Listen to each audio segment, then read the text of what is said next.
Bonjour à tous, bienvenue dans l'émission d'Artemisia Wildy, votre rendez-vous 100% witchy sur Fusion Maxima.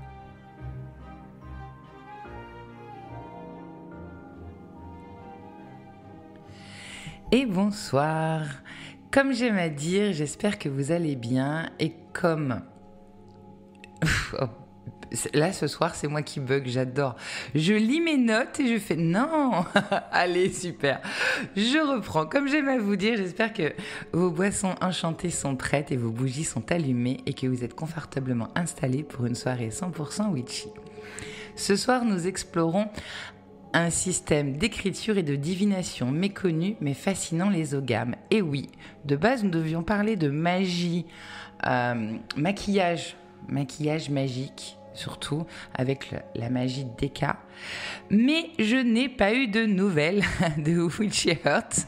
J'ai essayé de la contacter pour voir, pour qu'on s'organise comme je fais toujours avec les invités. Et là, pas de nouvelles. Mais c'est pas grave, Jessica de Mega Purea, qui était programmée au 30 juin, m'a dit aucun problème, on se cale pour le 9.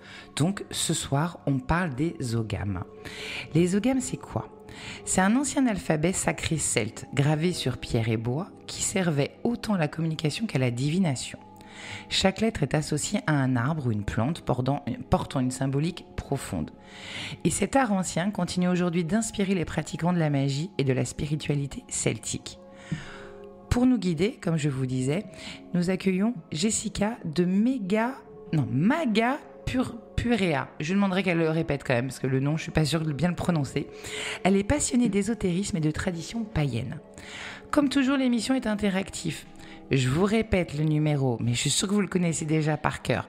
C'est +33 6 51 25 97 11. Alors, vous aimez bien les textos, pas de problème, on les lit. Mais vous avez le droit aussi d'appeler, parce que quand même, faut savoir que lundi prochain, ce sera le dernier en direct, parce que celui du 23, on l'enregistre et on le diffusera le 23. Et à partir du 23, finito, on est en vacances. Vous allez me manquer, on va être honnête, mais on a besoin de vacances aussi. Et on reprend à partir du 8 septembre. La nouveauté, c'est qu'à partir du 8 septembre, les émissions seront enregistrées. Pour ça, 2 raisons. La première, victime de notre succès, les radios web. On a le droit à tant d'auditeurs et on dépasse les 50 000 auditeurs. Donc déjà, merci beaucoup. Mais au niveau technique, on a peur d'être limité. Et deuxièmement, on a tous des vies. Et j'avoue que toujours le lundi soir, il y a des fois, ça pose un peu de soucis. Donc déjà, les vacances scolaires, il n'y aura pas d'émission. Elles seront enregistrées et elles seront toujours diffusées le lundi sans souci. Et pour les questions des auditeurs que vous aimez bien poser, j'ai trouvé la solution. On va faire une boîte mail dédiée. Comme sur les réseaux, je mets toujours le thème de l'émission avant. En début de mois, je dirais voilà, il y aura tel thème. Posez vos questions, je les regroupe et on les dira au moment de l'enregistrement. Donc rien ne change si ce n'est l'organisation. Maintenant, on va passer à présenter Jessica quand même.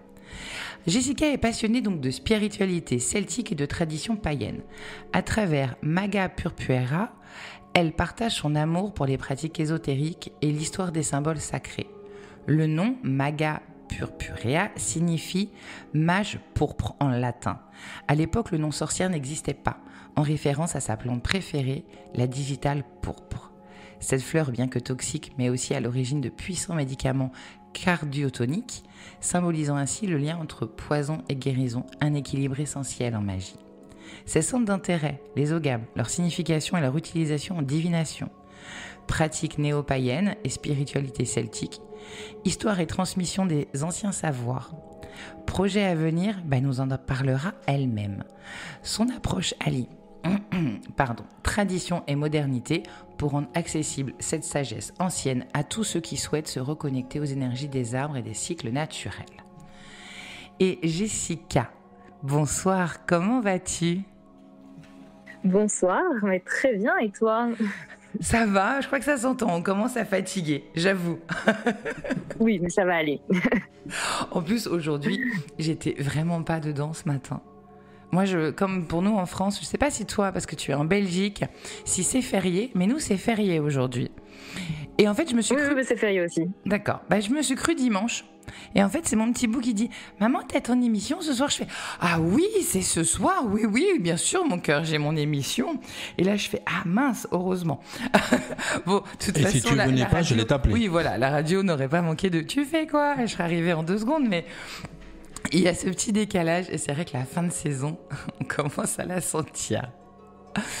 Bon. Exactement. Alors, j'ai fait ta présentation. Déjà, est-elle exacte ? C'est exact. Donc, pour le nom, c'est Maga Purpurea. Maga Purpurea. Tu vois, quand elle le dit avant, ça va mieux. Elle tout de suite, ça change tout. Mais sinon, oui, c'est exact, c'est bien ça, oui. Alors, je t'ai présenté par rapport à ce que tu fais, de ce qu'on peut voir sur les réseaux, du thème qu'on parle ce soir. Mais moi, j'aimerais bien que tu te présentes plus personnellement, si t'es OK, et nous dire surtout comment t'es arrivé dans ce grand monde de l'ésotérisme. Depuis ta tendre enfance, plus tard, par quoi, qu'est-ce, comment ? On t'écoute. Eh bien, en fait, c'est quelque chose qui m'a plutôt été transmis par ma maman. Ma maman a toujours cru aux forces occultes, à l'ésotérisme, etc., tout ce qui était esprit. Magie de la nature, etc. Et donc, elle m'a transmis pas mal de ses croyances. Et du coup, c'est un peu depuis toujours. Et c'est seulement à l'adolescence que j'ai commencé vraiment à m'intéresser, à avoir les moyens de me cultiver seule. Et j'ai commencé à lire des livres sur la Wicca, etc., qui est ma base. Et je pense que c'est la base avec laquelle beaucoup commencent. Hein. Oui. Et j'ai construit ma petite spiritualité autour de tout ça. Donc, c'est quelque chose vraiment de très personnel. Hein. Mais je pars d'un principe que de toute façon, l'ésotérisme est très personnel. Même si on grandit dans une famille... moi, par exemple, les enfants, ils grandissent dans ce milieu avec moi. On n'impose rien, mais au moins, ils ont l'info. Après, c'est un parcours personnel. C'est soit tu as envie de continuer, soit rien. Il faut que ça résonne. Donc, à un moment donné, en plus, tu vas aller vers ce pourquoi tu es le plus attiré. Toi, les ogames, apparemment, tu es très attiré, c'est ton dada. Mais est-ce que ta maman, c'était aussi son dada ?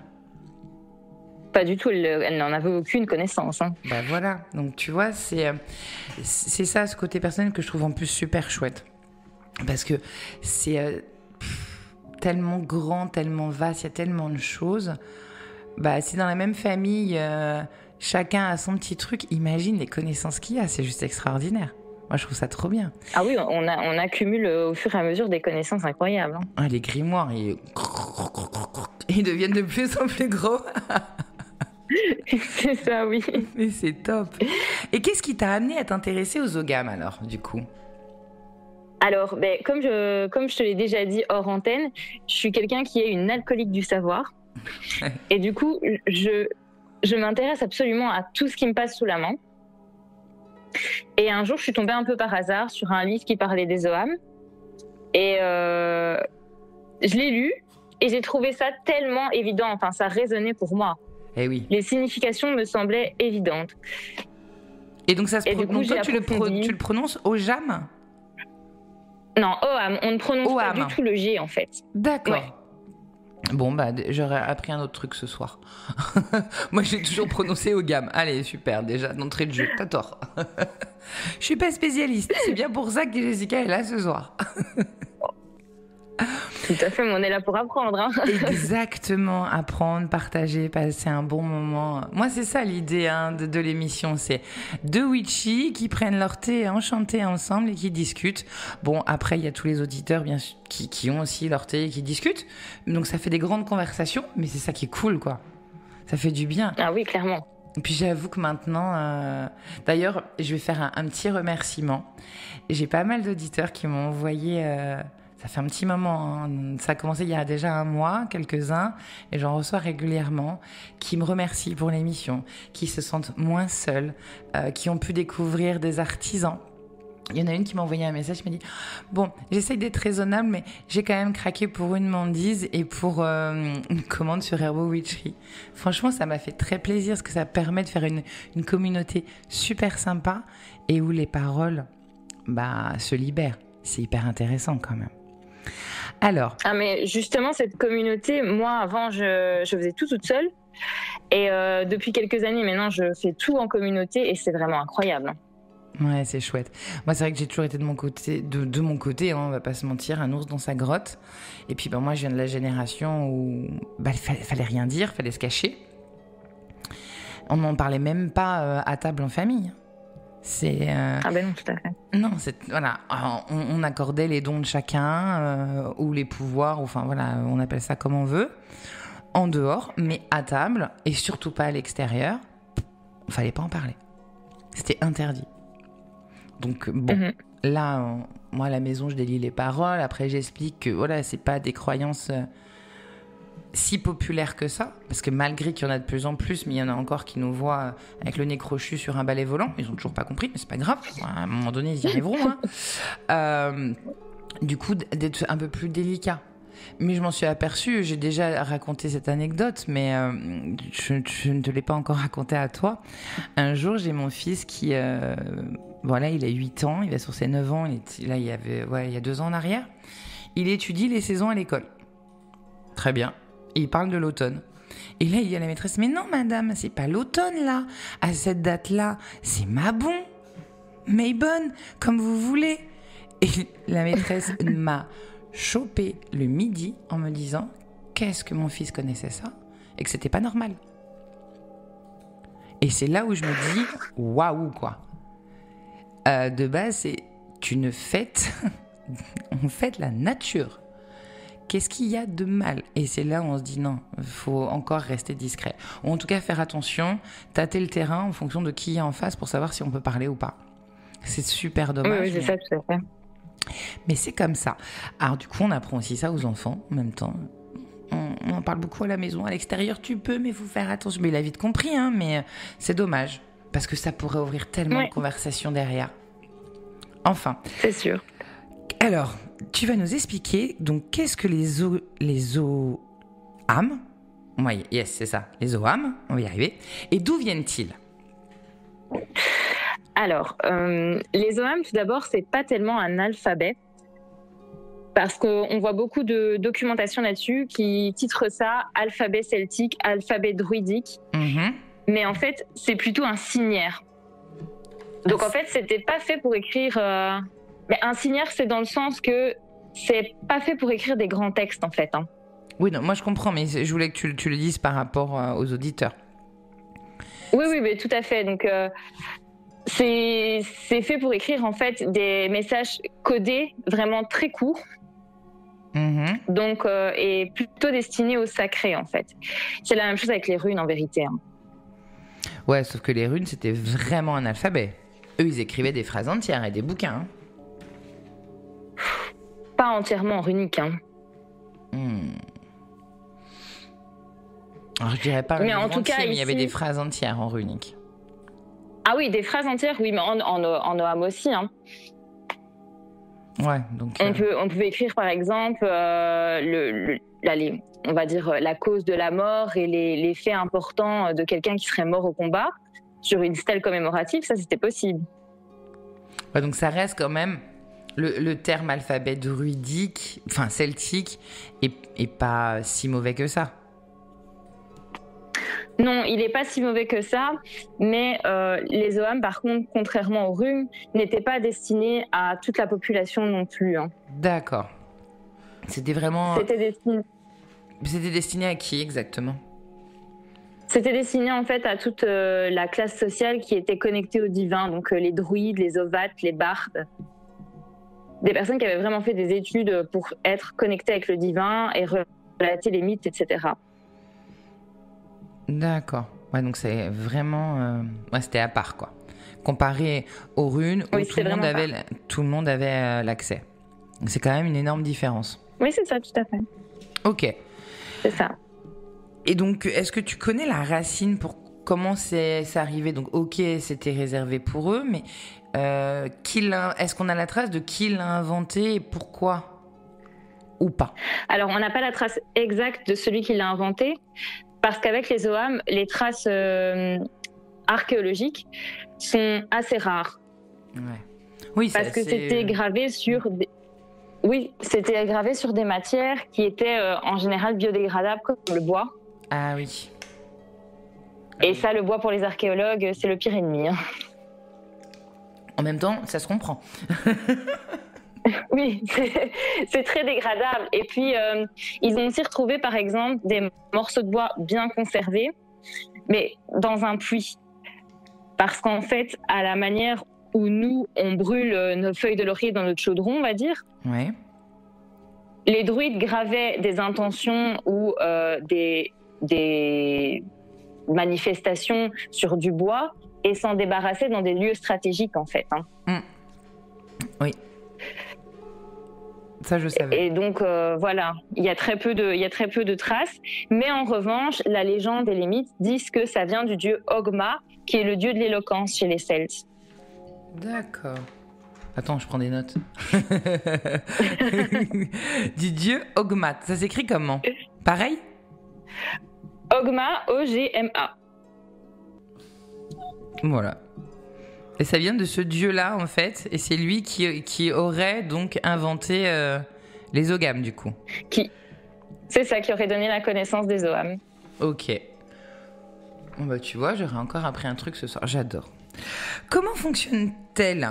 Comment on les utilise dans les temps anciens? Donc, tu nous as expliqué que c'était surtout pour des invocations, des honneurs. Mais maintenant?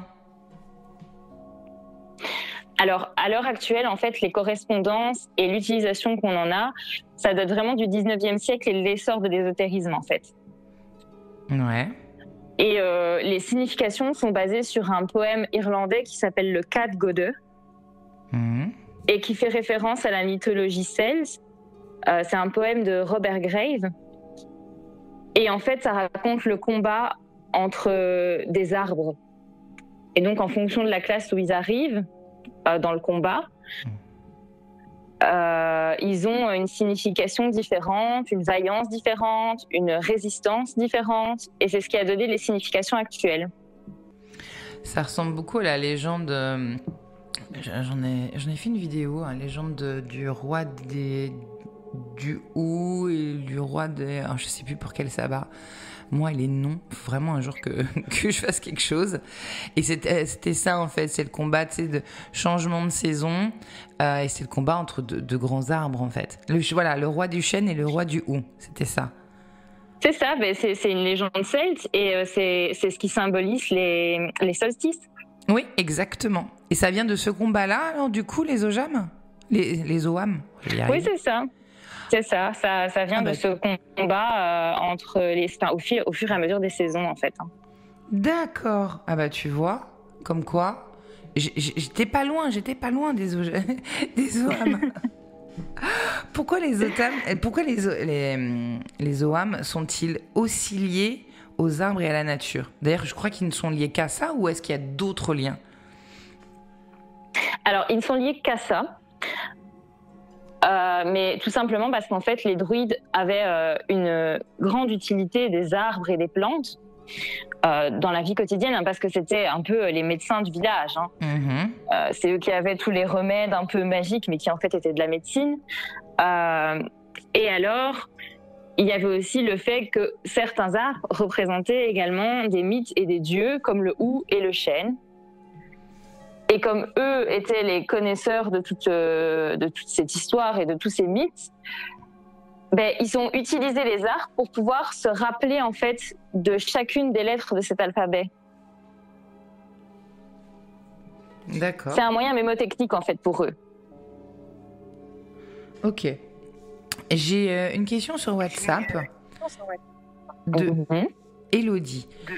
Est-ce qu'il existe une correspondance entre les Ogham et les chakras? Non, c'est pas du tout lié. On est vraiment sur deux spiritualités pratiquement différentes. Et même au 19e siècle, il n'y a aucun lien qui a été fait entre les Ogham et les chakras. D'accord. Après, il y a Sophie qui demande: j'ai entendu dire qu'on pouvait méditer avec un Ogham spécifique. Tu conseilles de commencer avec lequel? Je conseillerais de commencer par exemple avec le lierre, qui est Gort. Donc pour Gort, je vais essayer d'expliquer.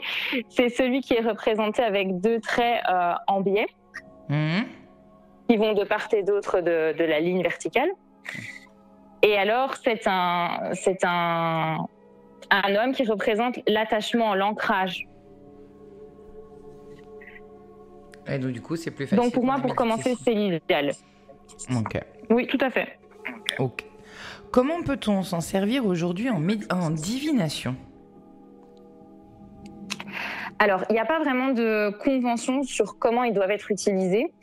En général, la plupart des gens les jettent sur une table et gardent ceux qui sont dans le bon sens, en fait. Dans le sens de la lecture. Ok. Et en fonction... Maintenant, il existe aussi une autre... Et donc, du coup, il n'y a pas un nombre... J'entends comme un écho. Est-ce que chez toi, tu écoutes l'émission quelque part ? Ou pas ? Non, pas du tout. Pas du tout. Pas du tout. Bizarre. Mais j'entends aussi. Ouais, c'est pour ça que depuis tout à l'heure, on essayait de... J'ai un écho de moi-même, en fait. Oui, mais idem. Ouais. Bon. Et j'espère qu'on va pas avoir de panne. Pitié. Oui. Ça pourrait être sympa. Oui, en divination, on a l'habitude, par exemple, dans les runes, on décide de tel type de tirage qu'on fait et on va choisir 1, 2 ou 3 nombres ou plusieurs, si on fait le dragon, par exemple, en tirage. Que là, pour les Ogham, non, pas du tout. Si tu prends tout, tu jettes et en fonction de ce qui reste à l'endroit, c'est tout ça qu'il faut prendre en ligne de considération, quoi. Alors, en fait, il y a plusieurs techniques. Il y a soit cette technique-là qui est vraiment la technique basique, où on pose sa question et on prend ce qui reste dans le bon sens en considération. Ou alors, il y a une autre technique qui existe, mais que moi, je n'ai jamais pratiquée, où ça consisterait à avoir un tissu divisé en 4 par une croix. Et en fait, en fonction de l'endroit où ça tombe, c'est censé répondre à plusieurs parties de la question. Ah, sympa. Du genre passé, présent, futur, dénouement. Et alors, il y a aussi un jeu d'Ogham qui existe chez Secret d'Étoiles, qui est sous forme de cartes. Ouais, style oracle. Et du coup, là, il y a des schémas de tirage. Ouais, c'est comme un oracle. D'accord. Ah oui, donc il y a quand même plusieurs techniques. Mais au final, ça reste un moyen de divination assez simple. Pour quelqu'un qui veut commencer dans la divination, les Ogham sont plutôt simples. Ou pas ? Ah oui, au niveau de la technique, au niveau de la technique, c'est simple. Ça reste très basique. Il n'y a pas besoin de faire comme au tarot des grandes croix celtiques avec 13 cartes, etc. C'est pas nécessaire. Mais par contre, au niveau de la connaissance, il faut quand même étudier longtemps pour avoir tous les liens entre les noms, les significations, les plantes, etc. Ouais, parce que à regarder comme ça... Enfin, moi, je fais un petit livre dans l'écriture, n'est-ce pas ?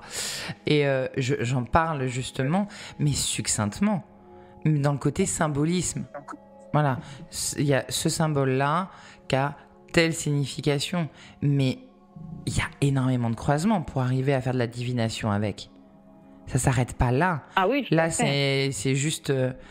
je vais faire un exemple un petit peu bateau, mais c'est comme si tu prenais un yaourt, tu soulèves l'opercule, et voilà, l'opercule, c'est juste le petit tableau que je fournis, parce qu'il y a tout le yaourt à prendre et ça demande du temps. C'est pas... Enfin voilà, si ça intéresse... Au moins, ça permet de dire, voilà, il existe ça, et puis si ça vous intéresse, bah, approfondissez-le. Ouais, je vais y arriver. Mais c'était entièrement le but quand j'ai commencé à parler de ça et à donner des ateliers, parce qu'on voyait beaucoup d'ateliers sur les runes, le tarot, le pendule, enfin c'est vu et revu. Vu, complètement. Mais je me suis dit, tiens, ça c'est un petit peu plus niche. Et puis aussi, les Ogham, la plupart des sources sont en anglais. Oui, c'est comme sur l'alchimie. T'as très peu de choses en français, et si tu veux avoir de la vraie documentation, c'est en anglais. Les premières traces de l'alchimie, c'est 1500 et quelques, si je me trompe pas. En tout cas, de ce que moi j'ai pu lire jusqu'à présent. Après, il y a peut-être encore plus vieux, mais c'est en anglais. T'as aucune traduction française. Et puis en plus, c'est un coup à ce qu'ils nous traduisent et que ça veut rien dire. Alors, laisse tomber. Oui, et le pire, c'est que comme les OAM, c'est irlandais et ça a été aussi utilisé par les Gallois, il y a certaines sources qui sont carrément en patois de là-bas. Waouh! Et là, tu le comprends? Et là, c'est chaud, par contre. Tu le comprends, toi? Non, j'essaye de traduire, parce qu'il y a quand même beaucoup d'anglais, et par contre, je suis bilingue pour l'anglais, donc ça va. Mais c'est vrai que quand on arrive dans des patois où il y a vraiment des mots très spécifiques, etc., là, je fais des recherches, parce que sinon, c'est pas possible. Tu m'étonnes. De toute façon, c'est comme dans chaque pays. Nous, en France, entre le... Alors, je vais citer que 2 ou 3, parce que les autres, je connais pas, mais par exemple, tu as le breton, c'est vraiment à part, pour le coup. Les catalans, c'est ni de l'espagnol, ni du français. C'est chaud. C'est super chaud. Oui. Il faut le comprendre. Si t'es pas natif et que tu es là-bas, watcha. Et j'ai une question de Camille. Les OAM peuvent-ils nous aider à mieux comprendre nos blocages émotionnels? J'étais pas encore arrivée dans toutes ces questions, mais génial. Oui, on pourrait. Comme à peu près chaque méthode de divination, c'est possible. Maintenant, il faut bien savoir poser les questions. Et je pense que de toute façon, quand on a des questions très personnelles ainsi, le mieux, c'est de se les faire tirer. Oui. Parce que quand on le fait soi-même, on met d'office de l'émotionnel dans son tirage. C'est ça. Non, mais j'adore cette réflexion. C'est souvent que... On me dit, oui, est-ce que tu te fais souvent des tirages? Non. Je me fais rarement des tirages parce que les runes un peu plus parce que moi je trouve que les runes c'est trash, c'est direct, puis tu peux pas, tu vois pas vraiment. Enfin moi je prends la technique à piocher dans le sachet, donc déjà et j'essaie avec le temps t'apprends à rester focus sur la question et de ressentir le moins possible. Donc je tire, je pose, tu sais, voilà. Et une fois que c'est enfin posé, là je peux avoir de l'émotion, c'est pas grave, c'est sorti. Donc c'est à moi de prendre. Et les runes, elles cherchent pas. C'est autant un oracle, tu peux interpréter les runes, non, c'est clair, net et précis. Et les OAM, est-ce que c'est comme ça, clair, net et précis, ou tu peux justement interpréter, parce que c'est pas si clair et net. Alors si c'est quand même clair, net et précis. Parce que les plantes n'ont vraiment qu'une seule signification et souvent, souvent je donne 2-3 mots-clés par plante, c'est quand même fortement lié et ressemblant en fait. D'accord. Et donc, on n'a que 20 significations, on n'a que 20 réponses possibles, on va dire, ou compléments de réponses. Et du coup, ça ne passe pas par 4 chemins. Ah ouais. Je vais aimer, moi, les OAM. Va falloir que je m'y penche dessus. Non, mais si ça ressemble aux runes... c'est très proche. C'est très proche et et puis moi, les plantes, les arbres, c'est toute ma vie. Il va plus y avoir assez de place à la maison à ce rythme-là, mais c'est pas grave. Je me soigne moi-même avec les plantes. Hein. Bon, après, si ça devient trop technique, les médecins sont quand même là. On va pas se mentir. Mais pour les petits bobos, hein, n'est-ce pas, hein, Stéphane, hein, les rhumes. Hein. Ta salle à manger va pas... Elle est grande, mais je crois qu'avec tout ça... Une fois... Faudra que tu pousses les murs. Stéphane a eu l'angine, il m'a appelé. Je peux avoir ta potion magique du rhume? Remarque que ça m'a fait du bien. Hein. Oui, mais moi aussi, mais c'est une déformation professionnelle chez moi, par contre. Avant de métier, tu peux nous dire ce que tu fais? Je suis préparatrice en pharmacie. Ah oui, en plus. Ah, mais t'as trouvé ta voie depuis longtemps, en fait. Parce que finalement, la pharmacie, c'est Enfin, clairement, hein, c'est les plantes. Hein. Sans les plantes, il n'y a pas de médicaments. Hein. Donc, Non, tout à fait. J'ai Anaïs qui demande, y a-t-il un OAM en lien avec la protection ou le bannissement? Je pense qu'un de chaque. Oh, il y en a plusieurs. Hein. On a notamment l'aubépine. Ça, c'est vraiment une protection surtout destinée aux enfants. Mmh. Aux enfants, aux jeunes filles. Il y a également le chêne, mais ça, c'est plus une protection style paternelle. Donc vraiment, il y en a plusieurs. Hein. Et le bannissement, ce serait plus quoi ? Bannissement, alors si on veut vraiment être dans le bannissement pour se défaire de quelqu'un qui souhaiterait nous faire du mal ou quoi, on peut aller dans quelque chose qui aura plutôt un effet sur la personne qui veut nous faire du mal en fait. Hein. À ce moment-là, moi je suis quelqu'un d'un petit peu trash dans ce genre de truc. Et par exemple, j'aime beaucoup l'if. Ah oui. L'if, c'est un poison. Oui, ce que j'allais dire, elle est vraiment trash. Moi, j'aurais pensé à la ronce et tout, mais je crois que la ronce, elle est pas dans les... Elle y est ou pas, la ronce dans... Non. Non, c'est bien ce qui me semble. Alors, il y a pas la ronce, mais non, il y a quelque chose qui ressemble très fort à la ronce, c'est le prunellier. Ah oui. Oui. Il est dedans, c'est strafe, et oui, c'est les épreuves, les obstacles. Ouais. Ah, mais toi, t'es plus... Bon, en même temps, quand tout t'embête, tant pis, quoi. Enfin, tant pis. Mais là aussi, hein, le prunellier est un poison. Hein. Eh oui. Il y a du cyanure, donc voilà. Mais si t'en prends pas beaucoup, ça passe. Tu rigoles, oui, mais bon. avant, on nous soignait aussi au cyanure, quand même. C'est comme les sénites, oui, comme tout à tout fait, ça. l'arsenic aussi. Ouais. C'était sport quand même à l'époque. Hein. Oh là là. Oui. J'ai Julie qui demande, peut-on combiner les OAM à la lithothérapie ou d'autres outils magiques ? On pourrait, oui, tout à fait. Moi, par exemple, dans mes rituels, je m'en sers comme... quand il me manque un ingrédient, je le remplace par la représentation d'un OAM, en fait. Parce qu'il représente une intention. Ouais. Vachement prendre des... C'est clair. Très proche des runes. C'est la même chose. Y a-t-il un rituel en particulier à suivre avant d'utiliser les OAM ? Comme pour les runes ? Alors, oui, hein, bien s'ancrer. Bien être dans le moment présent, ne pas être dans l'émotion. Ne pas le faire non plus si vous êtes fatigué, malade, enfin pas en forme du tout pour être concentré. Et alors, bien se mettre en tête que, je le dis toujours, en divination, ce qu'on va vous tirer, c'est une photo de ce qui se passera si vous ne changez rien. Oui. Donc si on a une réponse très négative, il faut surtout pas voir ça comme une fatalité. Hein. Non, au contraire, c'est bouge pour pas que ça t'arrive, tout simplement. Par contre, justement, cette question me fait penser à quelque chose que je dis dans mes formations.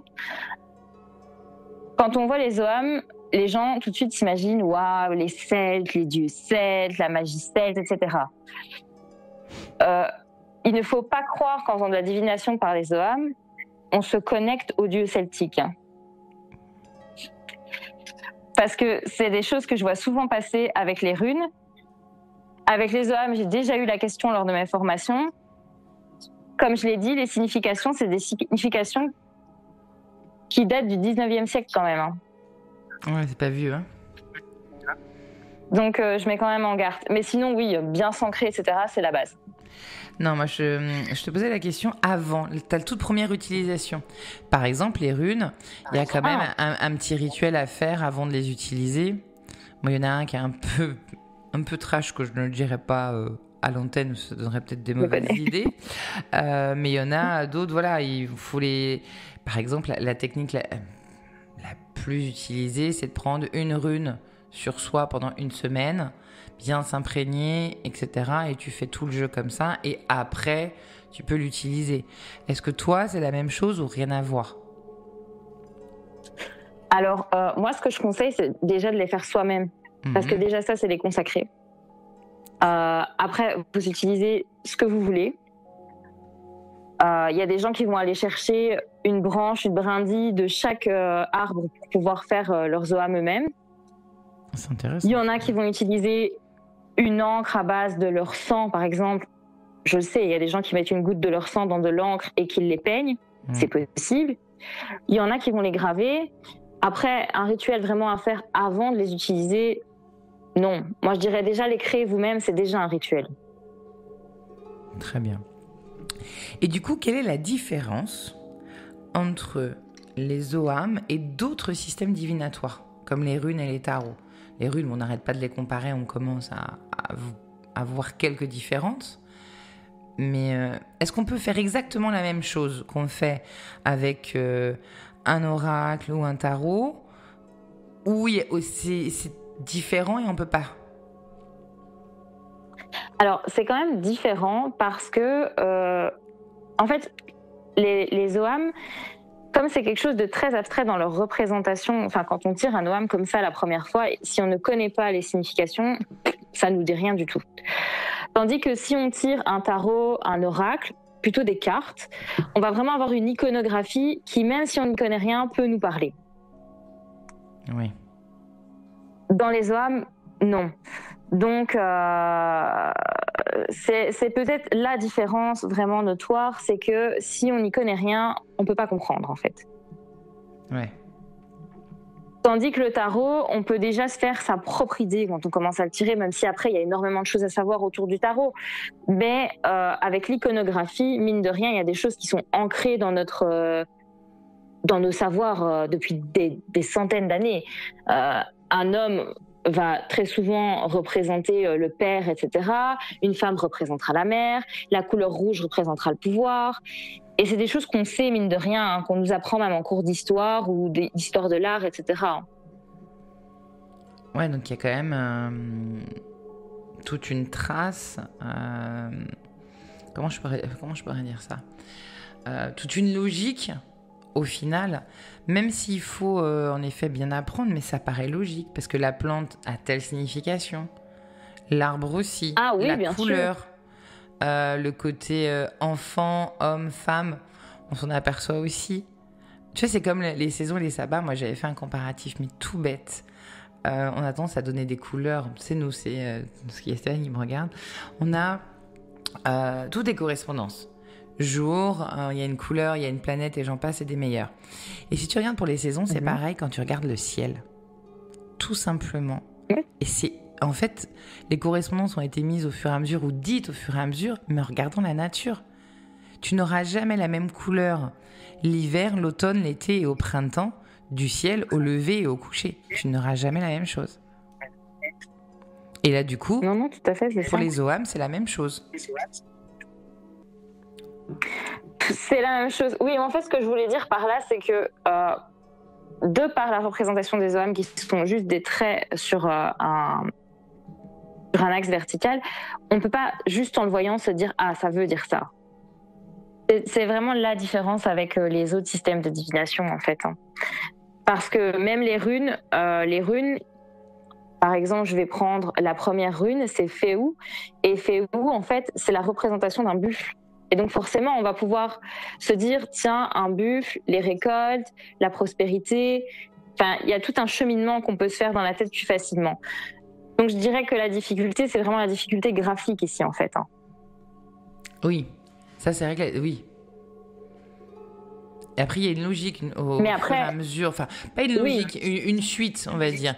Il y a tel bâton, et après, l'autre bâton est mis dans tel sens, et t'en as 1, 2, 3, 4, et après, ça change de sens, c'est 1, 2, 3, 4. Donc, tu peux avoir des moyens mémotechniques, on va dire. Ah oui, des moyens mémotechniques, ça c'est possible. Mais par contre, tu ne peux pas savoir ce que ça veut dire si tu ne l'apprends pas. C'est pas possible. Exactement. Non. Et il y a un rapport avec les sigils, parce que tu sais, les sigils, c'est quand même... bon, là, c'est très personnel. Même toi, si toutefois tu n'as pas écrit ta petite phrase de côté, tu retrouves un sigil que tu as fait il y a 4 ans, tu te dis, mais mince, qu'est-ce que j'ai voulu dire sur celui-là ? Trop tard, je m'en rappellerai pas. Mais est-ce que ça a une connotation, sigil, Ogham, ou pas du tout ? On peut les utiliser comme des sigils, on pourrait même faire des sigils avec, je vois pas le problème. Mais est-ce que ça viendrait de...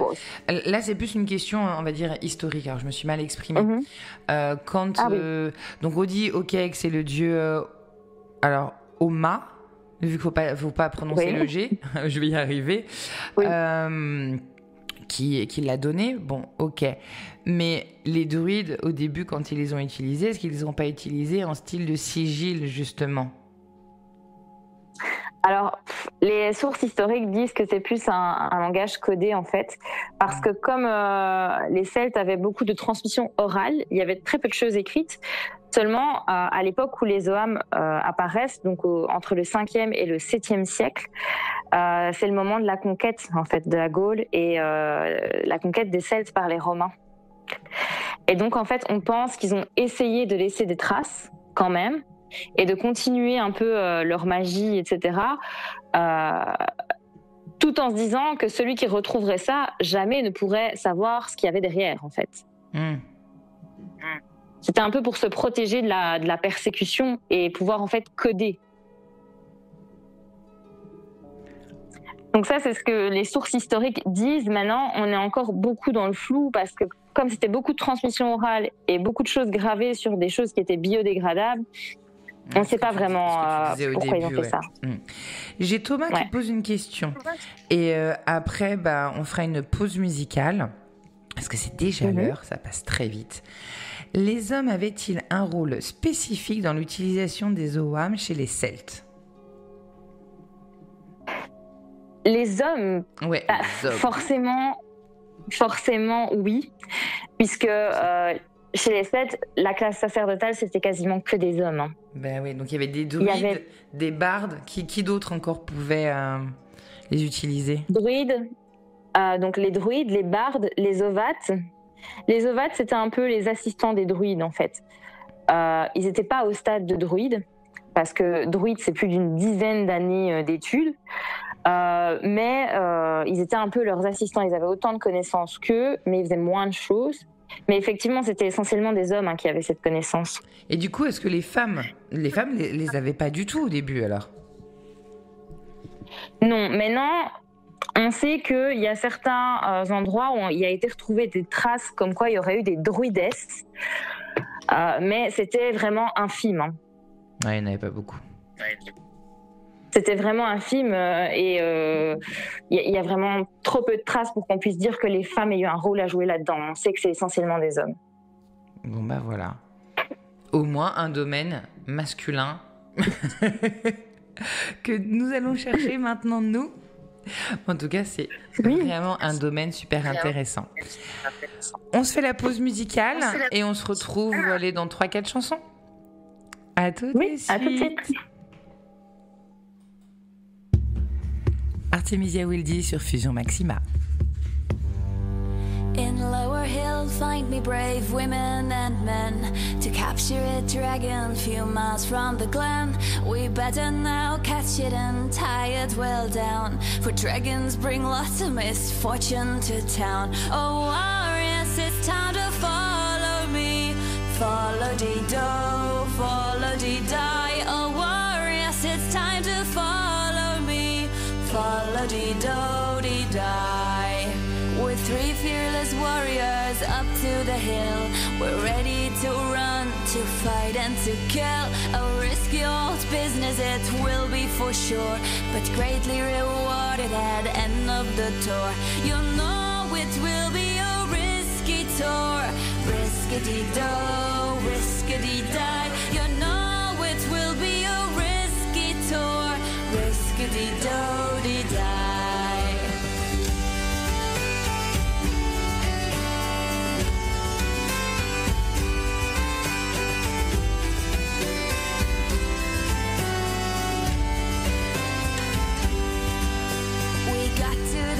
Heard the snoring old beast, and before it woke we had put on a leash. It opened its eyes and it stretched out a wing, and all of a sudden it started to sing. No harm was spent time a noble beast. Noble-dee-do, noble-dee-die. No harm was spent time a noble beast. Noble-dee-do-dee-die.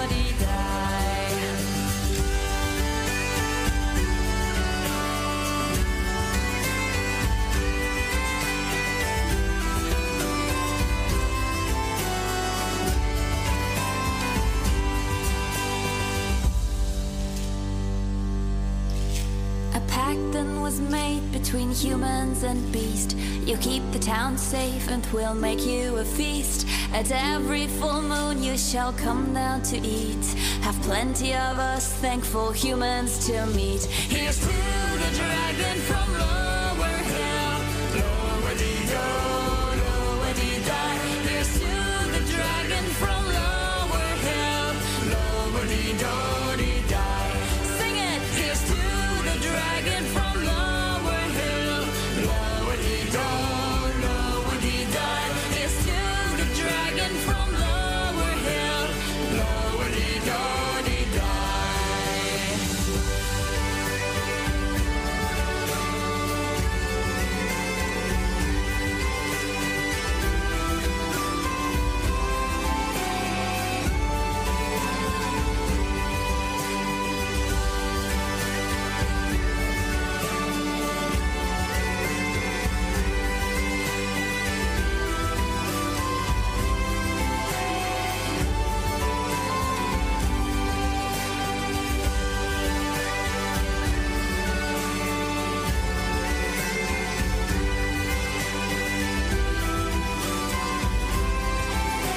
Lockar allir frá við mig því en þeir verenda frá You know self-love? Yeah. It's like a superpower. Let me tell you. Yeah. Everything I do for me. Don't you see, I'm my top priority. Nothing beats when I'm good with me. I own myself, nobody's property.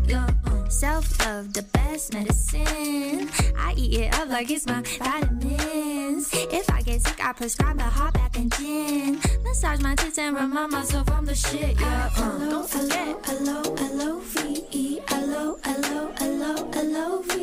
L-O-V-E, me.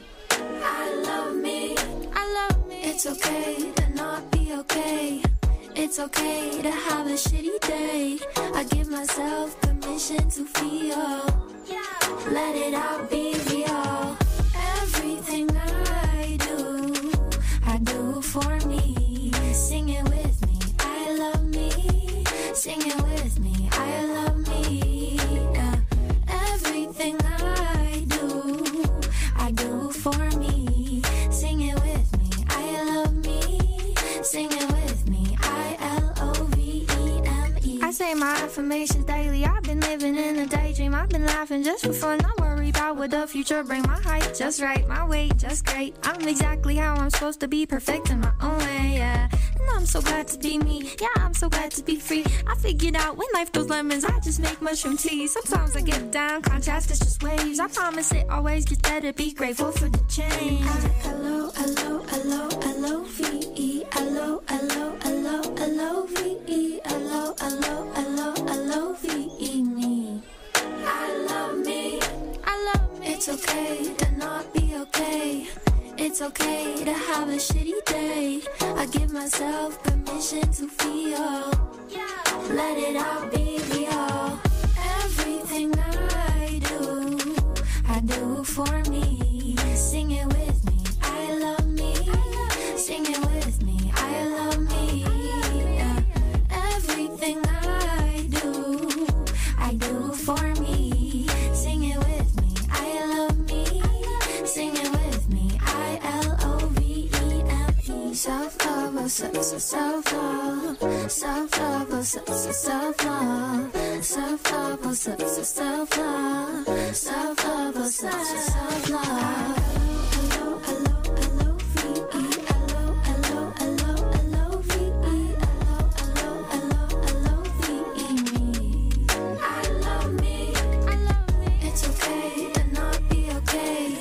It's okay to have a shitty day. I give myself permission to feel. Let it out, be real. Everything I do for me. Sing it with me, I love me. Sing it with me, I love me. Everything I do for me. Sing it with me, I love me. Sing it with me, I-L-O-V-E-M-E. I love you, the devil. I would worship you instead of him. I have no time for confession, for I'm too busy committing sins. My love is something special. I've never met someone like you. You made me fall from heaven, but I know just what I do. Angel, he calls me, does he know that I'm falling from the precipice that I tripped off long ago? Your soul beauty says, does he know I'm forsaken, the original sinner? But soon he will know, for if I'm going down, I guess I'll take you with me. Naked in my garden, back at the beginning. And now in your arms, your faith is full. You pitch me against your holy father. It seems that I am winning. I feel your hands grabbing me through. As you say, my love, you the devil. I would worship you instead of him. I have no time for confession, for I'm too busy committing sins. My love, you're something special.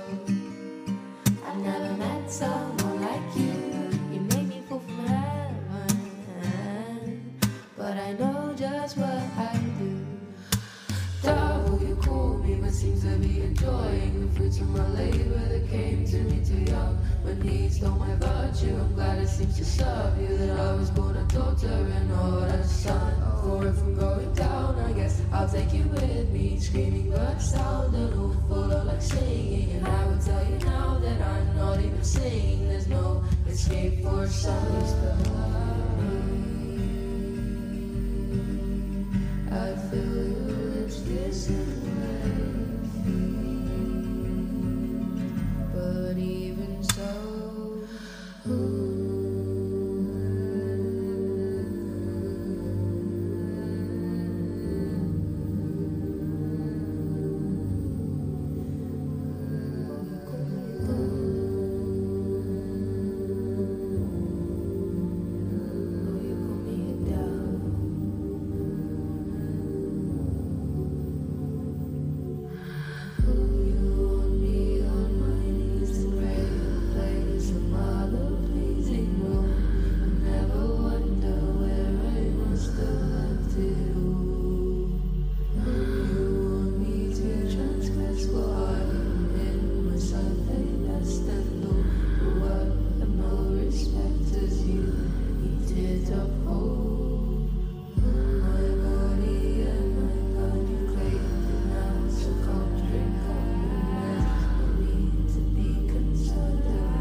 Artemisia Wildy sur Fusion Maxima. Et nous revoilà. Tu es toujours là, Jessica? Oui, je suis toujours là. Super. Alors, j'ai plusieurs questions sur WhatsApp qui sont arrivées pendant la pause musicale. On va répondre d'abord à toutes ces questions. Moi, j'en aurai d'autres après, t'inquiète. Il y a Julien. Okay. Comme quoi, franchement, il y a deuxième garçon. Hein. On n'en a pas souvent, mais... C'est le côté... avec le côté des druides, là. Il y a encore des restes. Ils ont peur. Oui, c'est ça. Non, mais c'est vrai que au final, c'est masculin. Alors, tu vois que le côté des runes, il y avait des deux, en fait. Femmes, hommes, les utilisaient.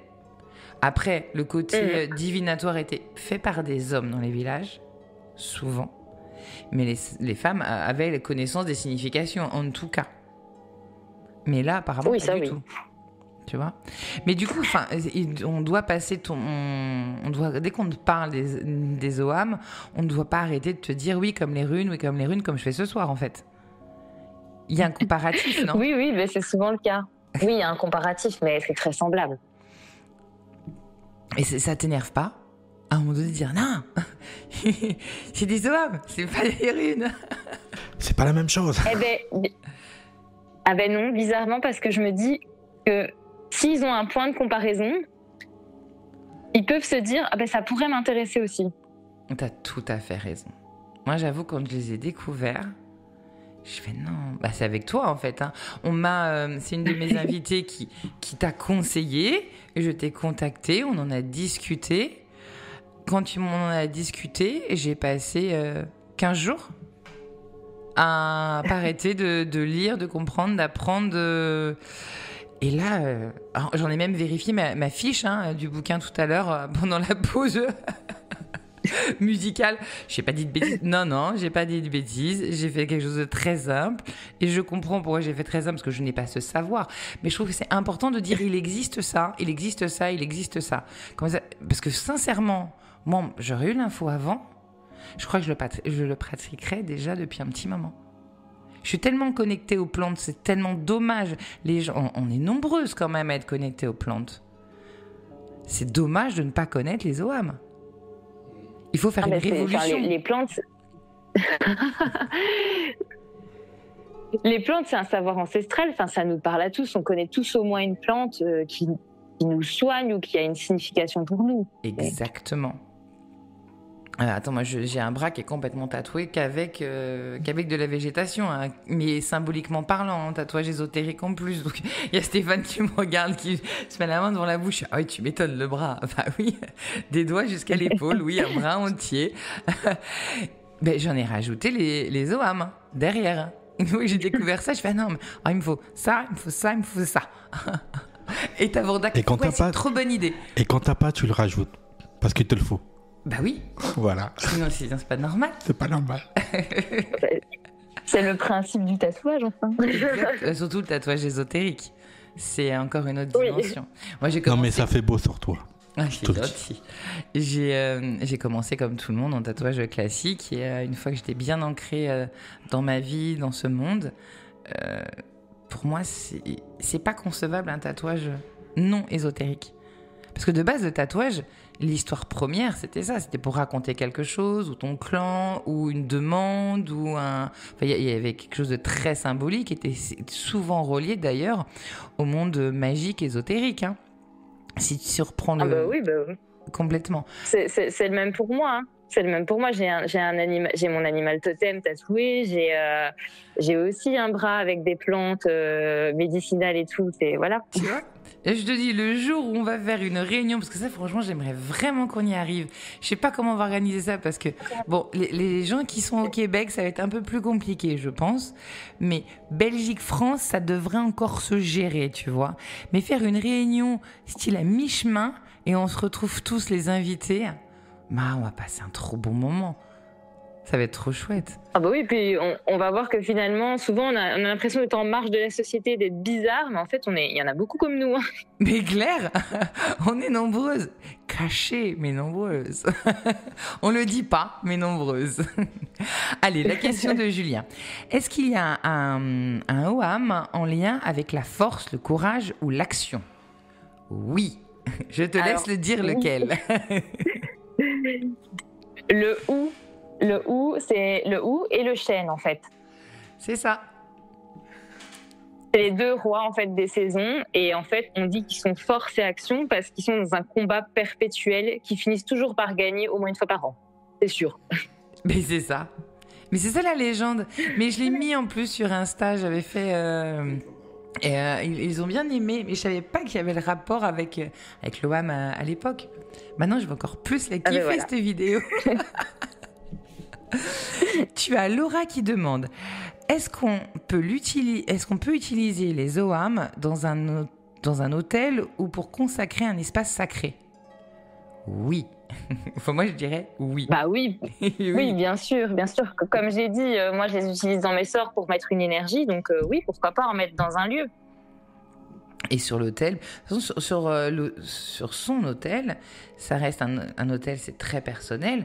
Tu mets ce qui résonne avec toi, ce qui t'inspire, ce qui t'aide, ce que tu as envie. Donc s'il y a par exemple, on parlait... Vas-y. Oui, mais on parlait des saisons tout à l'heure. Mais moi, je sais que ça m'arrive de mettre ceux qui sont de la saison, quoi, qui fleurissent à ce moment-là. Tiens, Lita, par exemple, au printemps, je vais mettre le bouleau. Eh ben, pour Lita, parce que ça approche Lita, tu conseilles quoi ? L'ajonc. Ben voilà. L'ajonc, sans hésitation. Bon, très cher auditeur, pour vos hôtels, l'ajonc. Voilà. Au moins, ne cherchez plus, vous avez votre réponse. Après, tu as Claire qui... C'est un des hommes qui représente la lumière. Eh oui. Tu as Claire qui demande: les OAM ont-ils une influence différente selon la saison ou la lune ? Alors pour les saisons, ça paraît logique ce que tu disais, vu que c'est au niveau plantes, arbres, voilà, c'est cyclique. Mais avec la lune... Oui, tout à fait. Avec la lune, c'est une bonne question. Non. Hein, rien à voir. Non. Rien à voir, il n'y a pas de lien direct avec. Maëva demande: j'ai un jardin. Est-ce que planter les arbres des OAM est une bonne idée pour travailler avec eux ? Oui. C'est même une très bonne idée. Mais Claire, c'est même une très bonne idée. T'as la taille d'un jardin pour pouvoir planter tous ces arbres, mais je crois que je suis la première. OAM ou pas OAM, rien que pour te connecter, c'est top. Bon, après, t'as quand même quelques plantes toxiques, évite, mais ça dépend où tu le mets. Donc personne peut y Surtout toucher. s'il y a les enfants. Voilà. Et les animaux aussi. Tous en cœur. Attention à vos chats, s'il vous plaît. Mais par contre, une des plantes qu'il y a dans les OAM et qui est géniale à planter dans un jardin de sorcières, c'est l'aubépine. Ah oui. Parce qu'il y a une légende bretonne qui raconte que les sorcières se transformaient en aubépine pour échapper à l'Inquisition. C'est une plante très liée à la sorcière, le bépine. Oui, tout à fait. Mais au final, ça reprend... c'est ça qui est génial quand tu découvres les Ogham, c'est que tu dis, mais ça reprend tellement de choses que je sais, simplement. Si je peux m'exprimer ainsi, parce qu'en fait, c'est des traits, donc c'est très simple en structure. On peut le réécrire très facilement, comparé à d'autres symboles où, franchement, si t'es pas dessinateur ou dessinatrice, t'es un peu dans la mouise, quoi. T'as des symboles, excuse-moi, mais... des fois, c'est très alambiqué. Hein. Waouh. Que au moins, les Ogham, voilà, tu prends ton stylo, ton crayon, ce que tu veux, même ton doigt dans le sable, et hop, c'est réglé, quoi. Exactement. Mais tu disais qu'il y avait des choses qui semblaient tellement évidentes, même au niveau des significations, parce que là, je raconte une légende, mais qui n'est pas de l'époque celtique. Mais dans le livre de Dianan, Ogham, Écriture sacrée des druides, là, c'est une petite référence bibliographique notée. Vas-y, attends, je vais la noter. Redis. Alors, épelle-moi le nom, comme ça, donc, je le mettrai sur les références du podcast. Vas-y. Le nom de l'autrice, c'est Dianan, donc D-I-A. Oui. N-A-N-N. Ouais. Et donc, Ogham, Écriture sacrée des druides. Écriture sacrée des druides. C'est bon, c'est écrit. Et donc, tu disais dedans... Et dedans, en fait, elle reprend ainsi plein de petites légendes urbaines de France, du Royaume-Uni, etc. Et plein de petites croyances, en fait, ancestrales. Hein. Il y a des croyances qu'on a tous. Hein. Et justement, elle les met en lien avec les significations des Ogham. Ce qui fait qu'en fait, on se dit, mais en fait, c'est hyper évident, quoi. C'est malgré tout des croyances qui nous mènent tous dans le même sens, en fait. Exactement, mais comme on disait hors antenne, moi je suis une droguée. Alors toi tu dis alcoolique du savoir, moi je dis droguée du savoir, mais ça veut dire exactement la même chose. C'est la même. Une fois que tu as pas mal tu as plusieurs connaissances, on va dire, parce que pas mal dans notre monde, c'est juste pas possible. Il n'y en a pas assez d'une vie pour tout connaître. Mais quand tu as déjà quelques années que tu étudies, tu switches très vite, tu dis... quand tu découvres un nouveau truc, tu dis « Ah oui, mais c'est ça. » Et si tu regardes bien, mais tout est correspondance et tout est logique. C'est si simple en vérité. Oui. C'est juste qu'il y a énormément de domaines parce qu'il y a le monde est grand, vaste, et puis ancien aussi, parce que nous, le côté moderne, on est ridicule. Parce que même si tu reprends l'autre fois... Rien à voir, hein. Sortie scolaire avec le petit pour aller voir la paléontologie. Et tu regardes le début des écritures, mais c'est la base des Ogham, la base des runes, la base de... Et tu te dis, c'est à l'époque de la préhistoire quand même. Et c'était le début de nos symboles. Et en effet, les alphabets qu'ils créaient, tout était symbolique. Ça représentait ci, ça représentait ça. Oui, je le disais tout à l'heure avec le buffle pour Féou, c'est tout à fait ça. Exactement. Allez, on continue. Nathalie demande, est-ce qu'on peut demander à un arbre son Ogham personnel en intention ou en rêve ? Oh, un peu comme un animal totem. Ah, ça peut être chouette, ça. On peut le faire ou pas, ça ? On pourrait, mais non, est-ce que ça marche vraiment ? En fait, moi, je suis un peu mal placée pour répondre à ce genre de questions parce que moi, tout ce qui est un peu chamanique, totem, chakra, etc., c'est vraiment quelque chose auquel je ne touche pas. Parce que je fais vraiment une magie et une sorcellerie et une spiritualité vraiment européenne. Je me contente en fait de ce qu'on a sur notre continent. Mmh.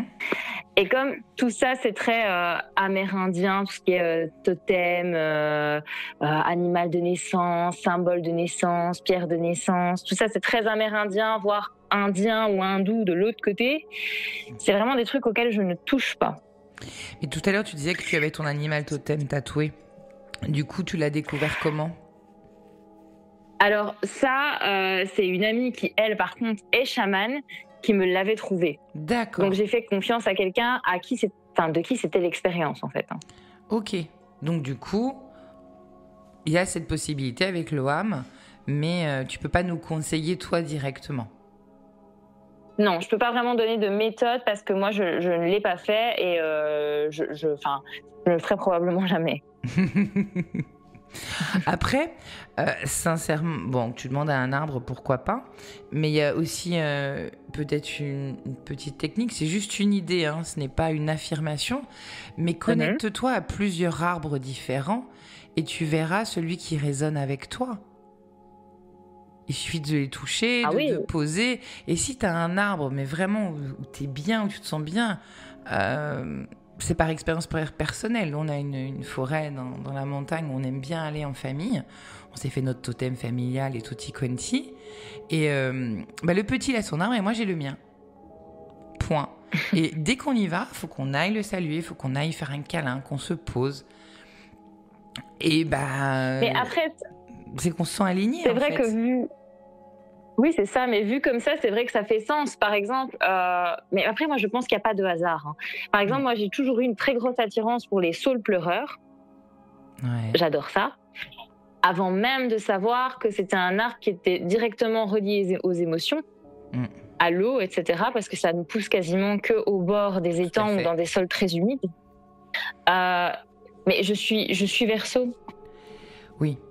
Donc, oui. Je suis un signe d'air, certes, mais vachement relié aux émotions quand même.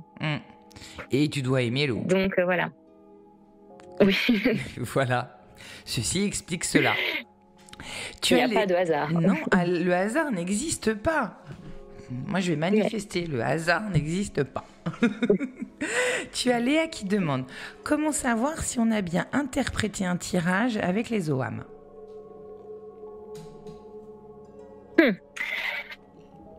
Comme je le dis, c'est sur le moment. Hein. Il faut vraiment se mettre en tête que ce qui est répondu est répondu. Il ne faut pas commencer à se dire « Ah oui, on m'a répondu la mort, ah, c'est sûr il va y avoir un décès. » Non, il faut mettre aussi dans le contexte. Hein. Par exemple, quand vous tirez, je vais reprendre l'exemple de Liv qui est la mort, c'est pas forcément une fatalité, c'est pas forcément un décès. Il faut pas prendre au pied de la lettre en fait. Non, il faut élargir un peu son esprit. Hein. Ça peut être la fin d'une période, ça peut être voilà. Beaucoup de choses. Voilà. Il faut pas rester à la symbolique de quelques mots-clés. Il faut vraiment le mettre en contexte. Ok, ma question, c'était par exemple, est-ce que je vais avoir un emploi stable dans les mois à venir ? On vous répond avec Liv, il faut pas vous dire « Oh mon Dieu, non, je vais perdre mon emploi, ça va être la fin du monde. » Non, en fait, c'est peut-être la fin d'un cycle dans votre travail. Il va peut-être avoir un renouveau. Des nouveaux collègues, une nouvelle opportunité, enfin voilà. Ça veut pas dire la fin de quelque chose de manière très radicale. Donc c'est ce que je dis, il faut toujours recontextualiser et ne pas voir ça comme une fatalité. Et question, tu vois, par exemple, avec un oracle, avec des tarots, on peut faire ce qu'on appelle des croisées. Est-ce qu'avec les OAM, on peut le faire aussi ? Parce que parfois, il y a des interprétations que tu dois faire en croisée ou en complément. On fait la même chose avec eux ou pas ? Oui, ça fait, on peut. Ouais, donc on peut, je le fais régulièrement. Si on sort Liv et puis qu'à côté, on sort, je sais pas, le chêne, il y a peut-être une autre signification aussi. Il y a ça aussi à voir. Du coup. Oui, il faut complémenter. Il ne faut pas se contenter juste d'un OAM. Parce que, par exemple, ça, c'est un système de divination qui ne peut pas juste vous répondre oui ou non. Ouais, dans ces cas-là, vous prenez votre pièce, yes or no, et puis vous lancez, vous voyez. Oui, voilà. Pièce, pendule, ce que vous voulez. Mais en tout cas, les OAM ne peuvent pas juste vous répondre oui ou non. Il faut vraiment en tirer plusieurs. Moi, je dis toujours au minimum 3. On commence avec 3. Déjà pour... alors, 3, et quand vous les tirez, vous répondez à une partie de la question, hein, comme je disais tout à l'heure. Par exemple, je vais prendre le typique, hein, passé, présent, futur, pour avoir le déroulé un petit peu de votre histoire. Et après, si vous vous dites, ok, mais futur, j'en arrive là, mais comment j'en arrive là ? Je suis pas sûre. Ben, vous pouvez en tirer un 4e. Mais oui. Donc, ouais. Il y a pas l'avantage des OAM, c'est qu'en fait, on est libre. On peut en tirer autant qu'on veut, entre guillemets, faut pas non plus exagérer, mais si on a besoin d'un ou deux de plus pour approfondir ou comprendre, on le fait. Il n'y a pas une technique bien précise, ce que tu nous disais, c'est à s'adapter quand même, tout simplement. Parce que quand tu lances ton jeu... C'est à s'adapter, oui. Il y en a une vingtaine, hein, si je ne me trompe pas. Tu lances le jeu de 20, et puis si tu en as 10 ou 12 qui ressortent à l'endroit et dans le bon sens, il faut que tu interprètes les 12, du coup, pour ta question. Oui. Ouais. On peut faire des tirages longs, hein. Ouais, et la technique, comme les runes, de les prendre dans un sachet, ça fonctionne ou pas? Ah, ça fonctionne aussi. Ouais, donc on peut juste poser une question le matin, est-ce que je vais passer une bonne journée? Voilà. Moi, j'avoue que je suis pas fan de la divination excessive. De temps en temps, ok, mais tout le temps, j'ai l'impression que les personnes qui font ça ne vivent pas en dehors des cartes, et c'est dommage, il faut quand même être ancré, c'est quand même aussi notre rôle dans cette vie, c'est d'être ancré pour apprendre nos leçons, si je peux m'exprimer comme ça. Donc d'en faire tout le temps, je sais pas. Mais le matin, quand on a envie, bon, ça peut être rigolo, mais faut se méfier. Oui, c'est ça. Faut se méfier parce qu'à force, c'est un coup à être trop dans la divination et puis avoir peur de tout ou peur de rien. Tu vois. Mais il y a des gens comme ça qui consultent dès qu'ils ont une question, quoi, ou dès qu'ils ont perdu un truc, ou dès qu'ils se lancent dans une nouvelle histoire amoureuse, un nouvel emploi, enfin. Et c'est malheureusement beaucoup les mêmes questions qui reviennent. Alors, je dis malheureusement parce qu'il y a 3 questions qui reviennent systématiquement quand on fait de la divination, et je l'ai encore vu récemment puisque j'ai fait une journée complète de tirage. C'est amour, argent, travail. Systématique. C'est ce qui fait tourner le monde. Et la santé, mais c'est vrai.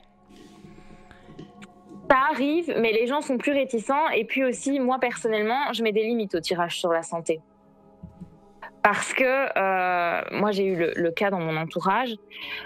J'ai un jour prédit, pas avec les OAM, j'avais prédit la naissance d'un enfant en très mauvaise santé.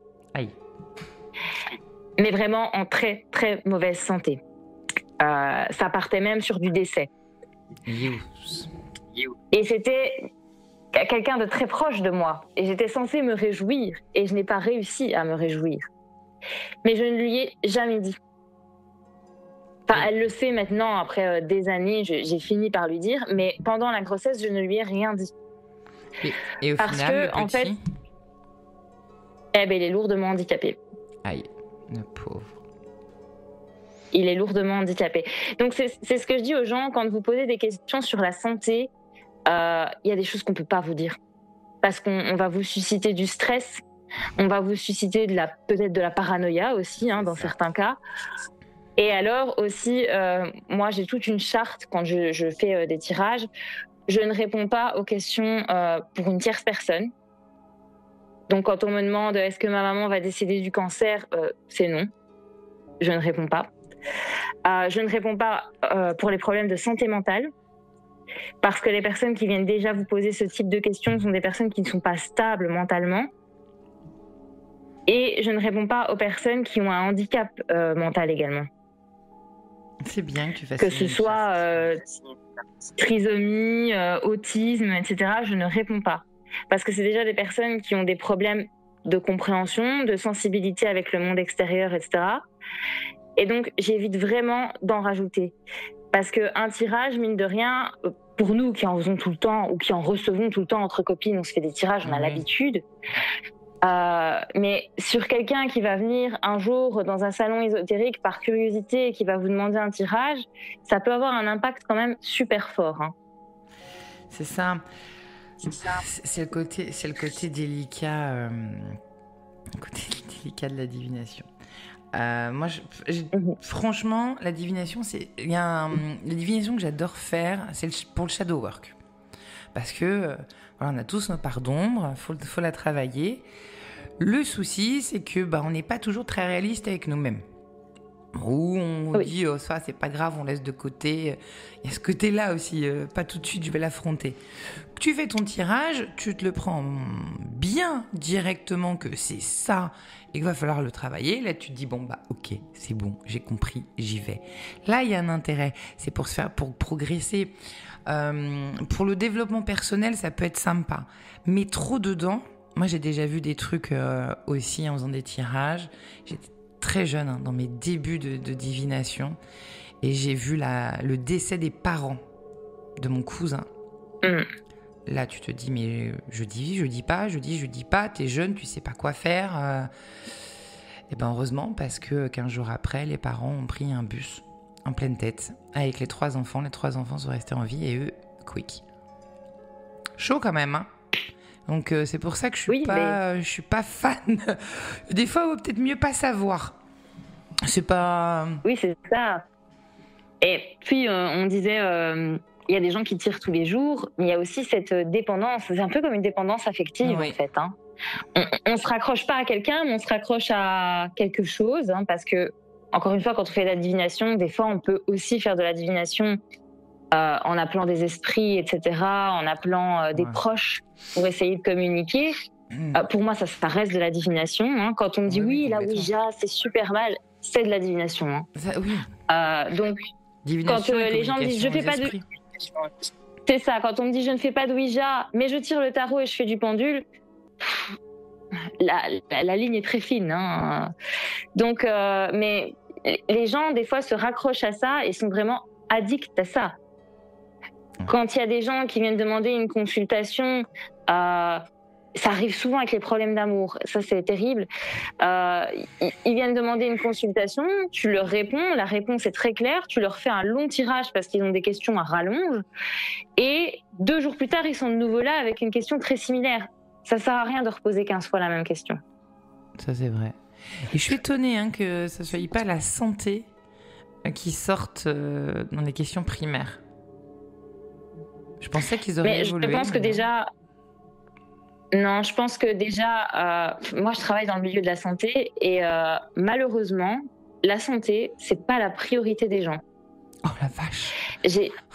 J'ai tellement souvent des gens, par exemple, qu'on essaye de rediriger vers des psychologues, etc. Parce qu'en pharmacie, c'est un petit peu le premier endroit où les gens se réfugient. Hein. Et on n'y arrive pas parce que la question, c'est toujours « oui, mais ça va me coûter combien ?» Et l'argent reprend le dessus systématiquement. L'argent, le jugement d'autrui, vraiment, la santé n'a pas une place primordiale chez les gens et c'est bien dommage, mais voilà. Oui, parce que nous, on a tendance à dire la santé n'a pas de prix. Sincèrement, je préfère une bonne santé que d'aller partir en vacances.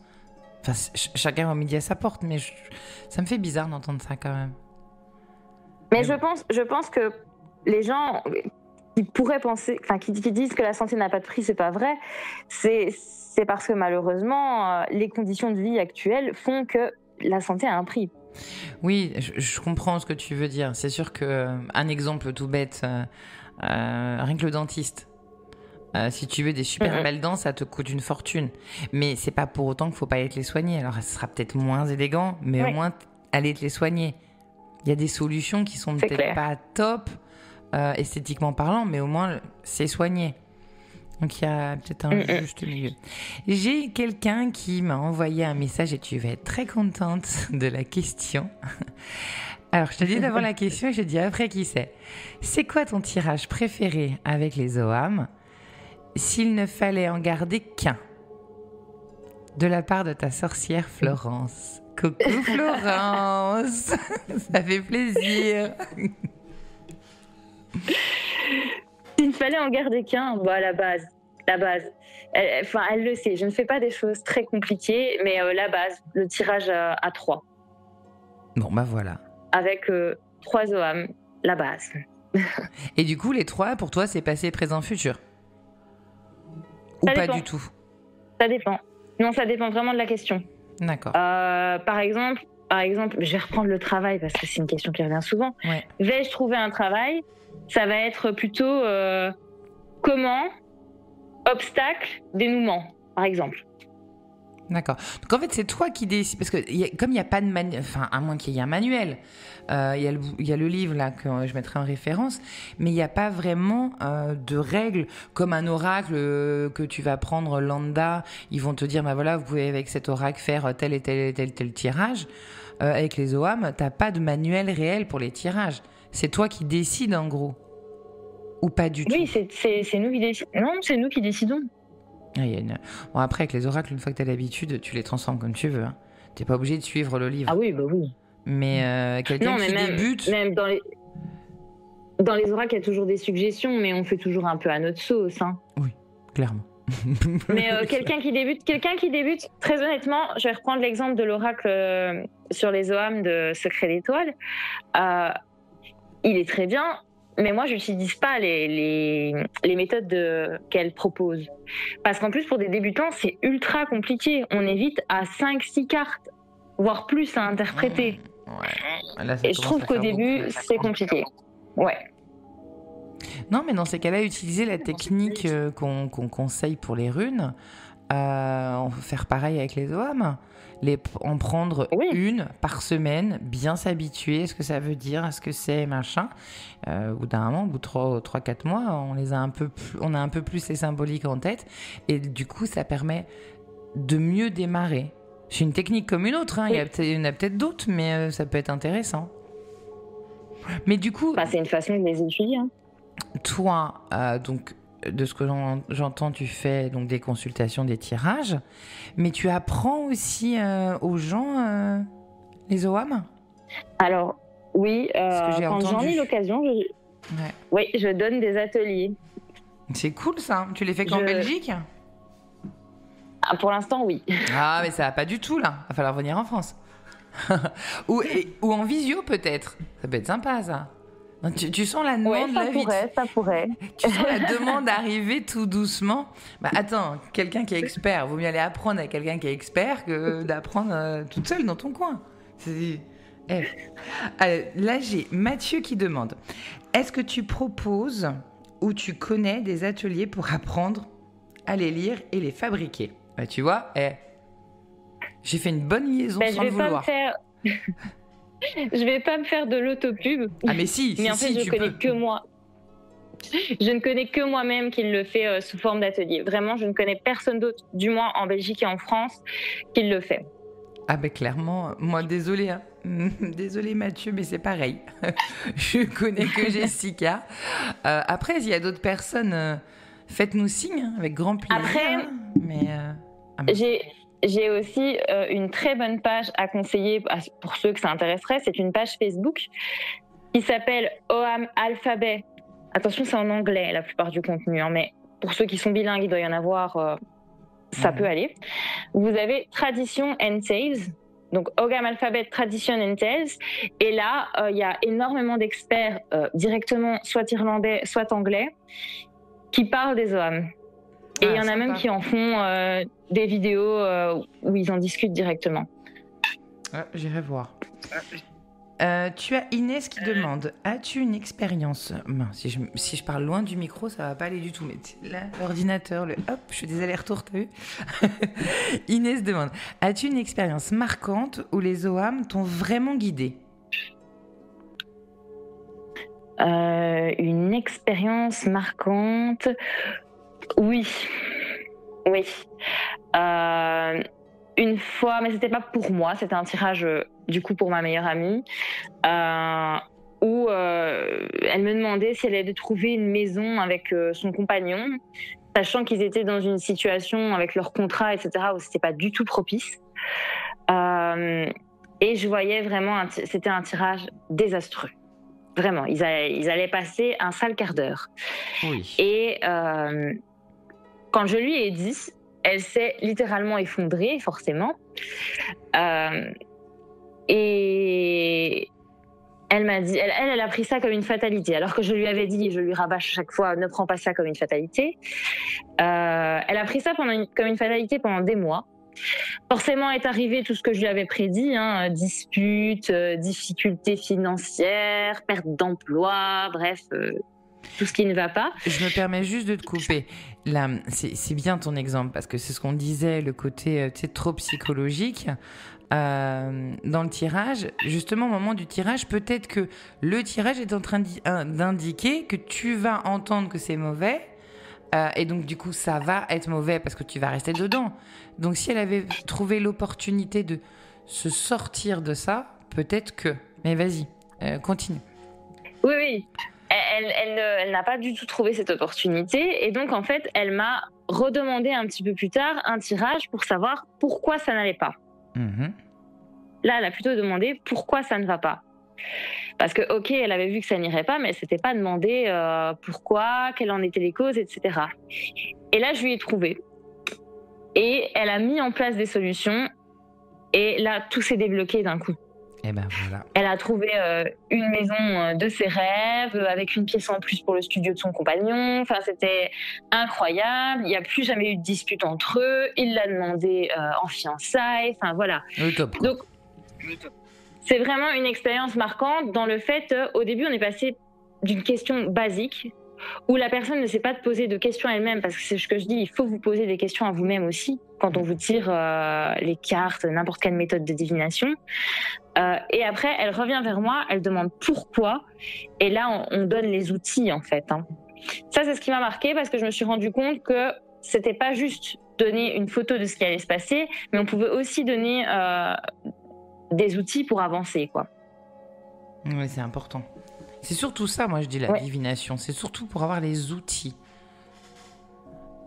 C'est ça. C'est pas...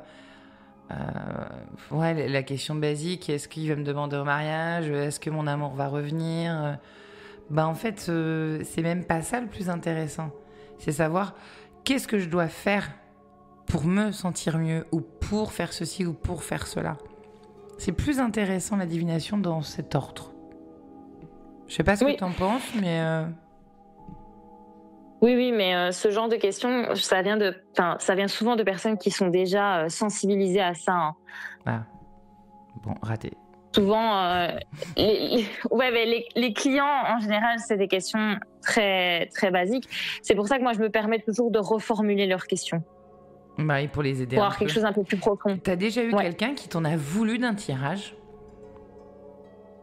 Oui, mais c'était assez drôle. C'était assez drôle. Ma belle-mère. Ma belle-mère m'en a voulu d'un tirage parce que c'est quelqu'un qui fait énormément de chutes. Elle est très maladroite. Et elle s'était cassé le coude. Et pour rigoler, elle me dit, vas-y, fais-moi un tirage et regarde si je vais de nouveau chuter. Effectivement, je lui dis, dans les semaines à venir, oui, tu vas de nouveau chuter. Et alors, je dis, mais encore une fois, faut pas prendre ça comme une fatalité. Bon, je dis ça, mais en général, on se trompe rarement. Et je la revois 2 semaines après, et elle me dit, tu sais quoi? T'es vraiment un chat noir. Je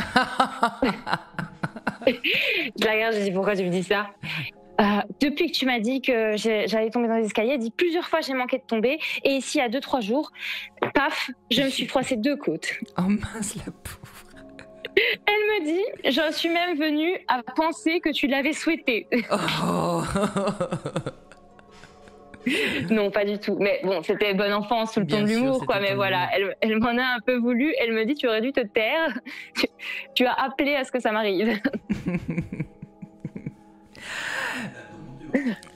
Écoute, tout à l'heure, tu disais au niveau des OAM, bon, bien sûr qu'on pouvait l'utiliser pour les sabbats, les cycles de saison. Mais alors, ok, ça n'a rien à voir avec la Lune, mais est-ce qu'on peut les utiliser avec le cycle lunaire? On pourrait. Parce que comme on le sait, les différentes phases de la Lune servent à faire différentes choses. On est d'accord. On fait ses sorts en fonction du cycle de la Lune. Bon, ça après c'est propre à chacun. Il y en a qui appliquent, il y en a qui appliquent pas. Mais donc oui, on pourrait utiliser les OAM qui correspondent. En fonction de la correspondance avec la phase lunaire. C'est une sorte. Oui, c'est ça. Nickel.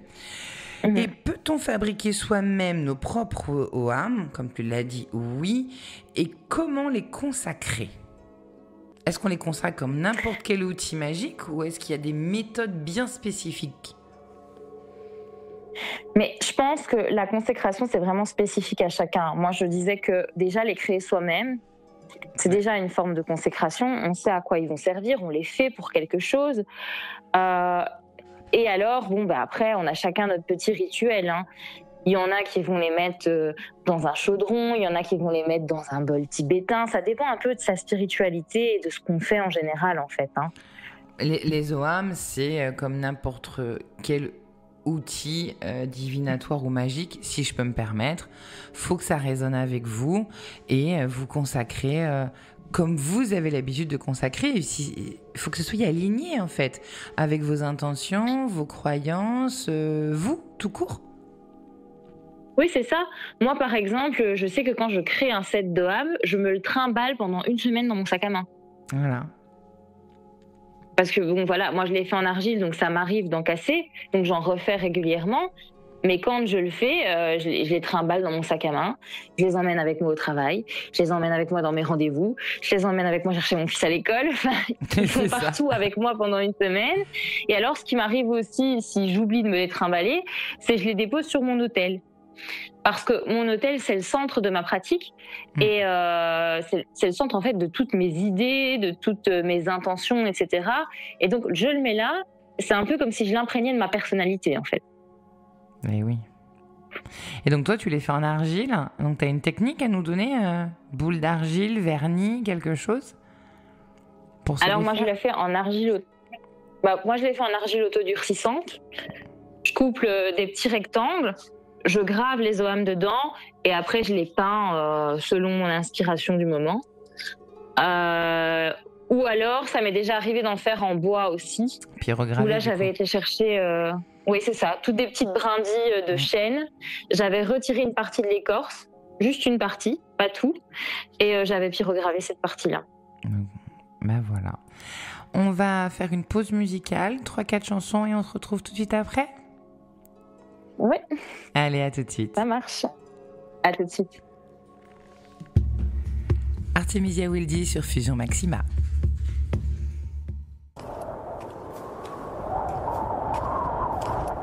Yeah, I've been high and low, I've been sober, I've been fighting, searching for my love in all the wrong places. Word up on the streets is I got a bad reputation. Yeah, I may have true blood, but that was true love. Got a stronger bad luck everywhere I look. Every time I go right, everything goes wrong, and I self-destruct when I'm close to love. So someone save my soul, because all my life I've fucked up and I can't deny. I'm doing my best to get it together. I told you once, I told you 1,000,000 times, I just can't live like this forever.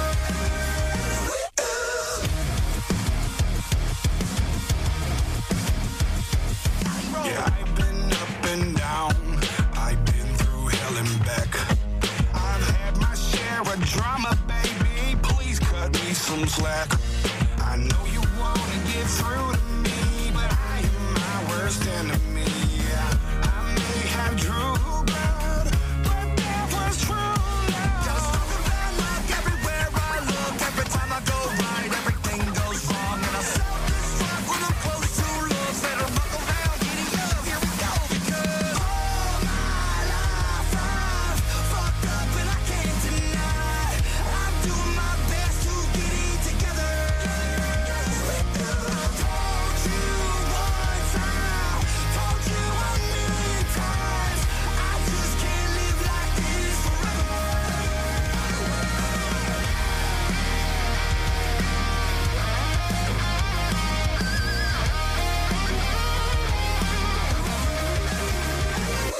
Go!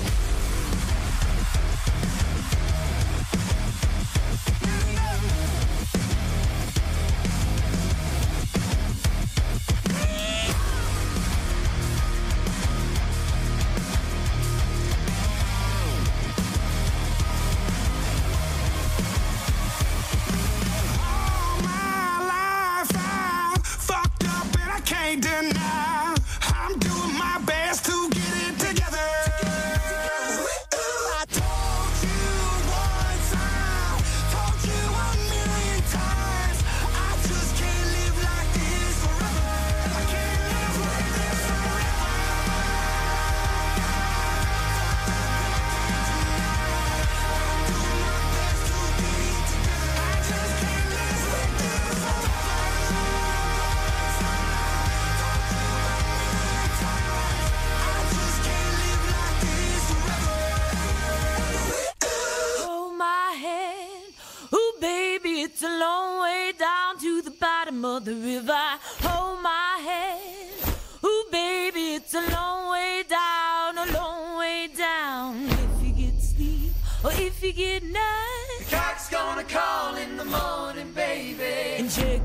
cupboard for your daddy's gun.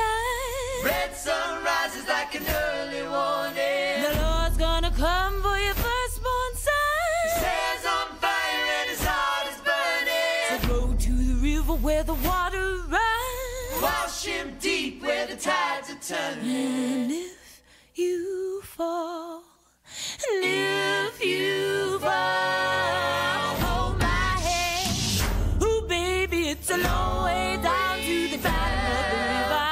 Hold my hand. Ooh, baby, it's a long way down, a long way down. The wolves will chase you by the pale moonlight. Drunk and driven by a devil's hunger. Drive your son like a railroad spike into the water, let it pull him under. But no, you lift him, let him drown alive. The good Lord speaks like a rolling thunder. Let that fever make the water rise. Let the river run dry. Hold my hand. Ooh, baby, it's a long way down to the bottom of the river.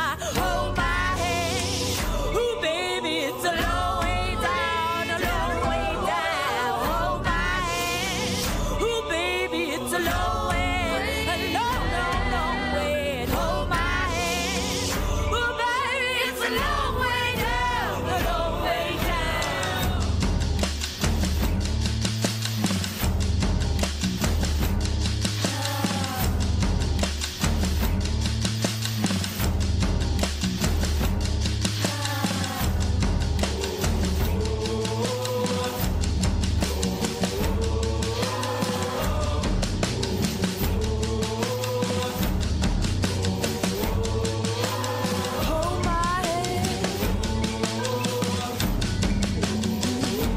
Hold my hand. Hold my hand. Hold my hand.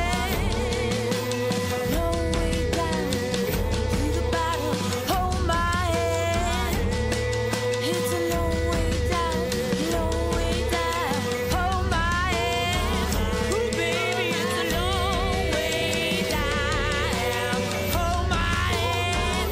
Ooh, baby, it's a long way down.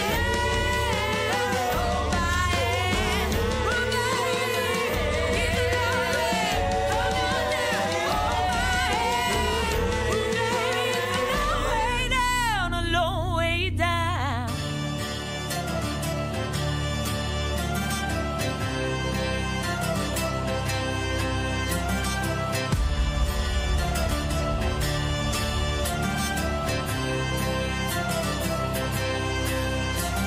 Sailing across the mighty rivers, going a road to the beat of drums, heading amongst the raiding seas. On time we approach the gates of Oz, ready and gather all our strength. The night has come of soaring rain. For the honor, have no fear.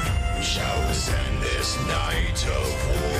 Ready and gather all our strength. The night has come of soaring rain.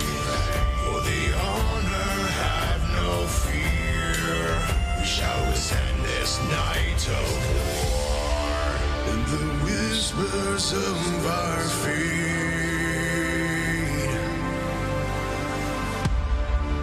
and our honor be foretold. Warriors of the northern land, blood is forged into our heart. Shields be shattered, arms of steel, bloody axes fly with fury. Raging thunder shake the sky. Wrath of battle stains our mind. Rage of vengeful kings of war. Feel his sons and daughters fall.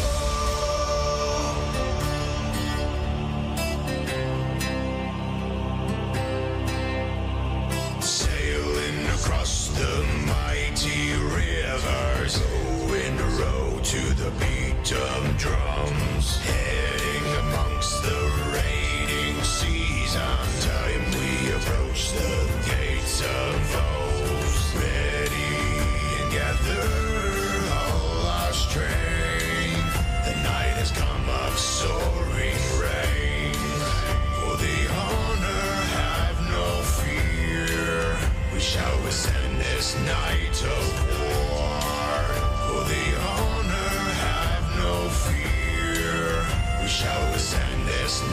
to war in the whispers of our fate,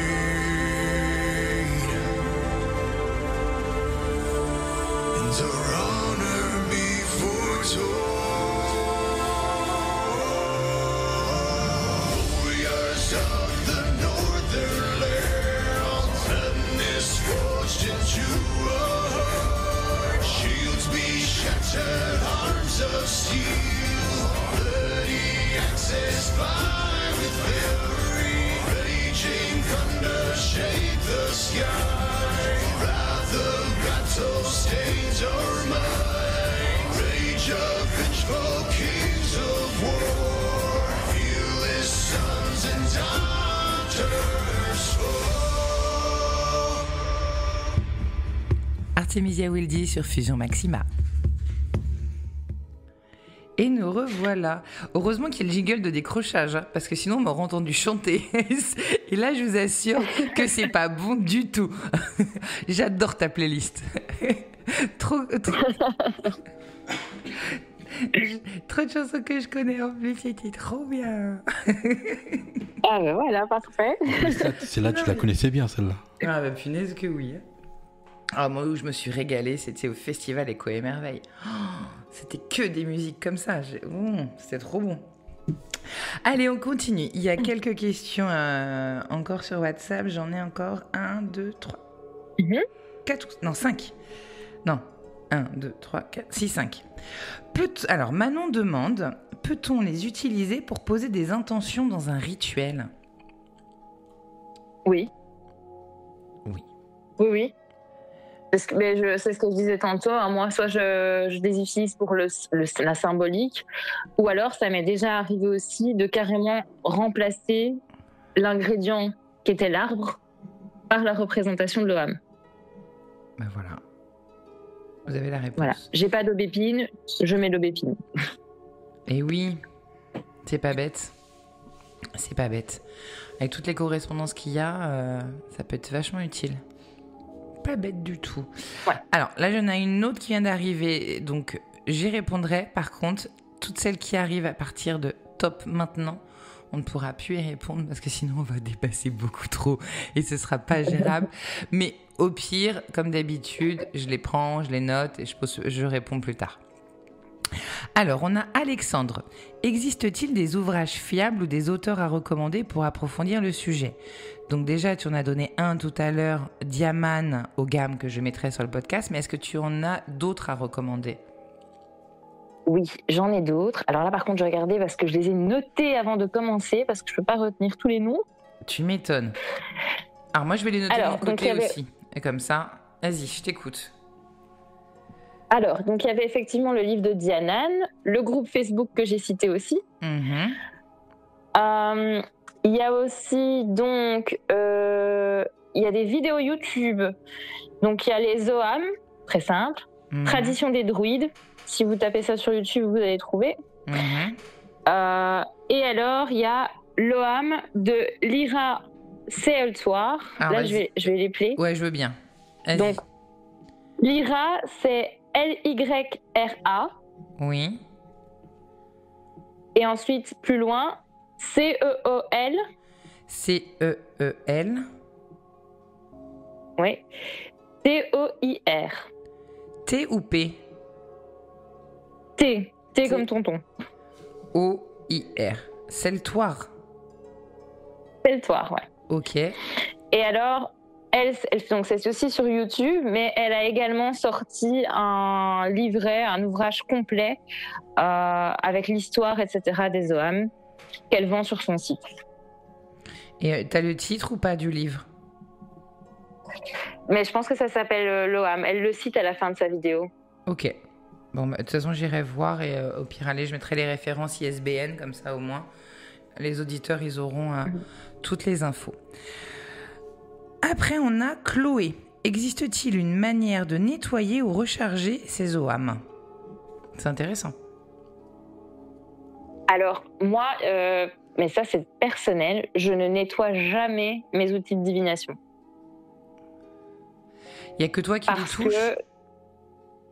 Alors oui, il n'y a que moi qui les touche. Ça oui, bien sûr. Je ne prête jamais. Mais comme il n'y a que moi qui les touche, je ne les purifie jamais parce que pour moi, chaque tirage, c'est une expérience qu'ils encaissent. Ouais, parce que là, par exemple, pour les cartes, c'est souvent que ils étalent les cartes et que la personne à qui on demande, en fait, qui demande la divination, on prend, en fait, la personne va prendre la carte. Donc là, moi, je trouve ça important de nettoyer. Mais toi, s'il ne touche pas les OAM, sur le principe... Alors, si, il touche, parce que, par exemple, ça m'arrive d'utiliser l'oracle parce que pour certaines personnes, c'est plus visuel d'avoir le dessin de la plante, en fait. D'accord.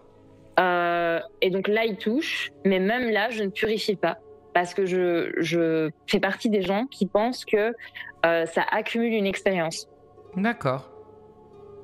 C'est intéressant aussi. Voilà. Mais c'est très personnel. Je sais qu'il y a des gens qui adorent purifier après chaque utilisation, mais ça, c'est un peu comme on le ressent, je pense. Ouais, et puis après, il y en a d'autres qui... Sincèrement, moi, je suis de ce cas-là. Mes runes, personne n'y touche. C'est que les miennes. Oui, voilà. Après, il y en a d'autres, pourquoi pas, mais il y a un jeu, c'est à moi. Et qu'à moi. C'est mort. Ça s'arrête là. Allez, il y a Hélène qui demande « Les OAM peuvent-ils être utilisés dans un cadre thérapeutique ou développement personnel ?» Ouais, j'en ai parlé tout à l'heure. Alors, j'ai jamais vu, mais non, c'est pas comment on va dire, c'est pas fou comme idée, puisque je sais que par exemple avec les runes, ça existe déjà. J'ai vu ça en pratique il y a quelques mois. Oui. Pourquoi pas ? Franchement, pourquoi pas ? Se faire un tirage pour son shadow work, par exemple.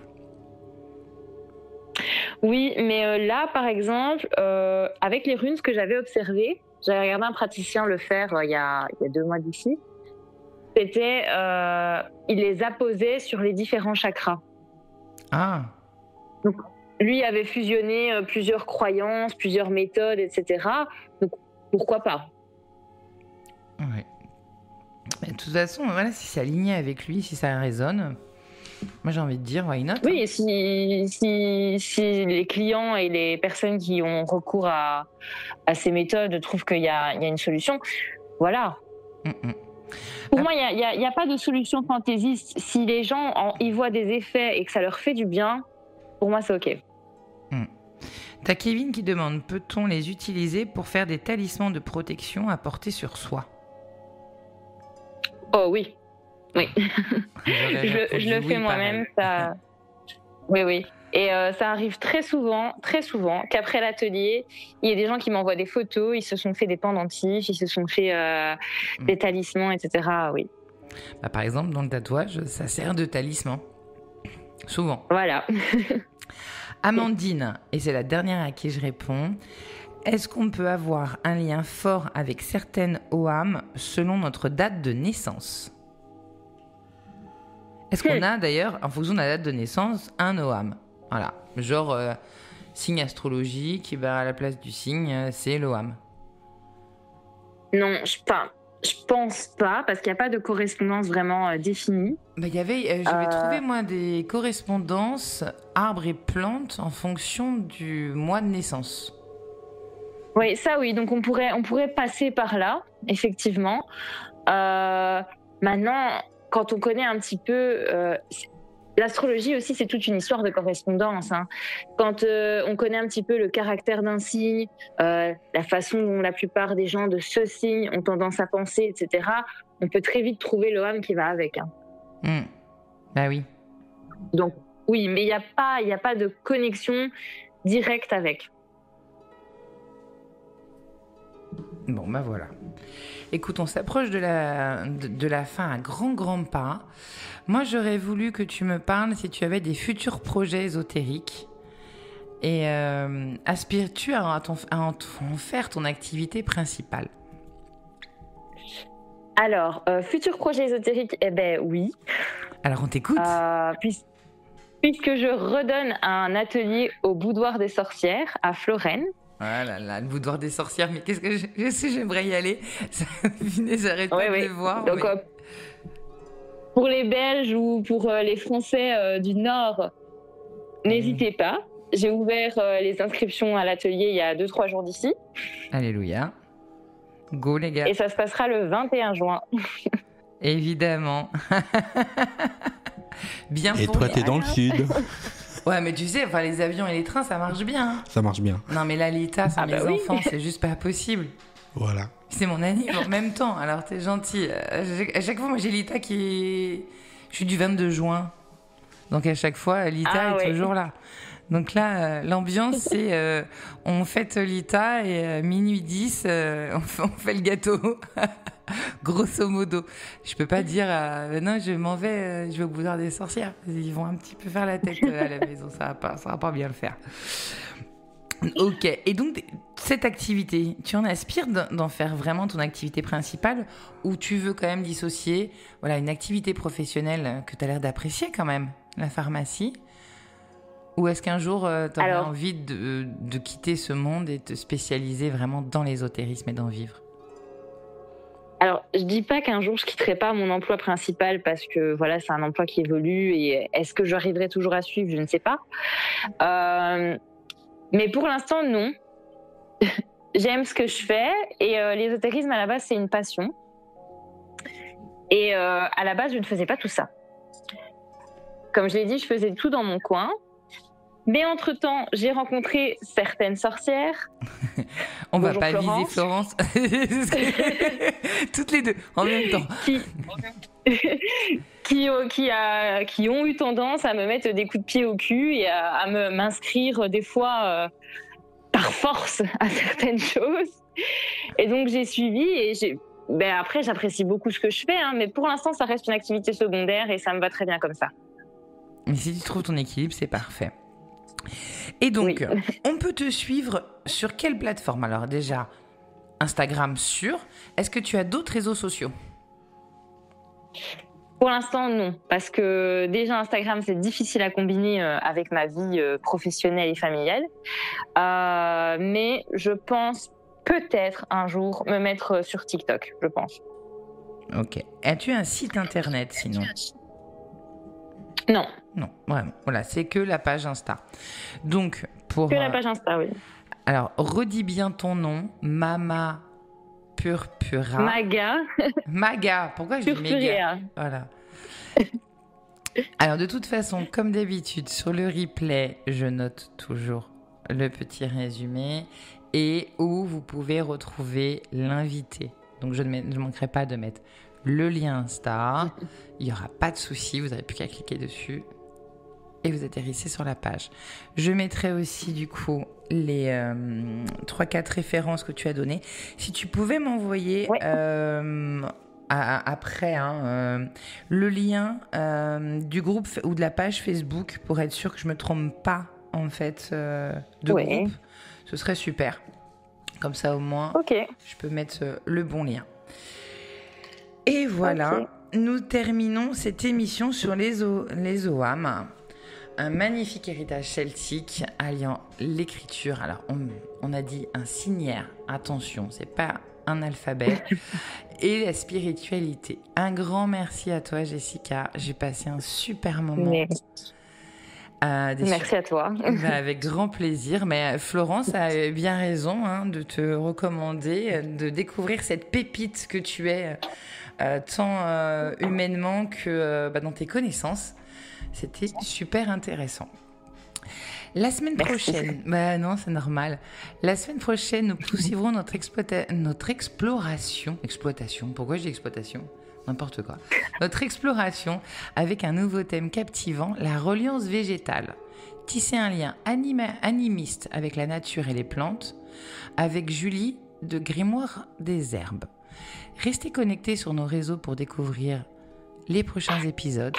D'ici là, honorez votre magie, explorez votre beauté sacrée et on se retrouve lundi à 21h sur Fusion Maxima pour une nouvelle émission 100% witchy. À très bientôt.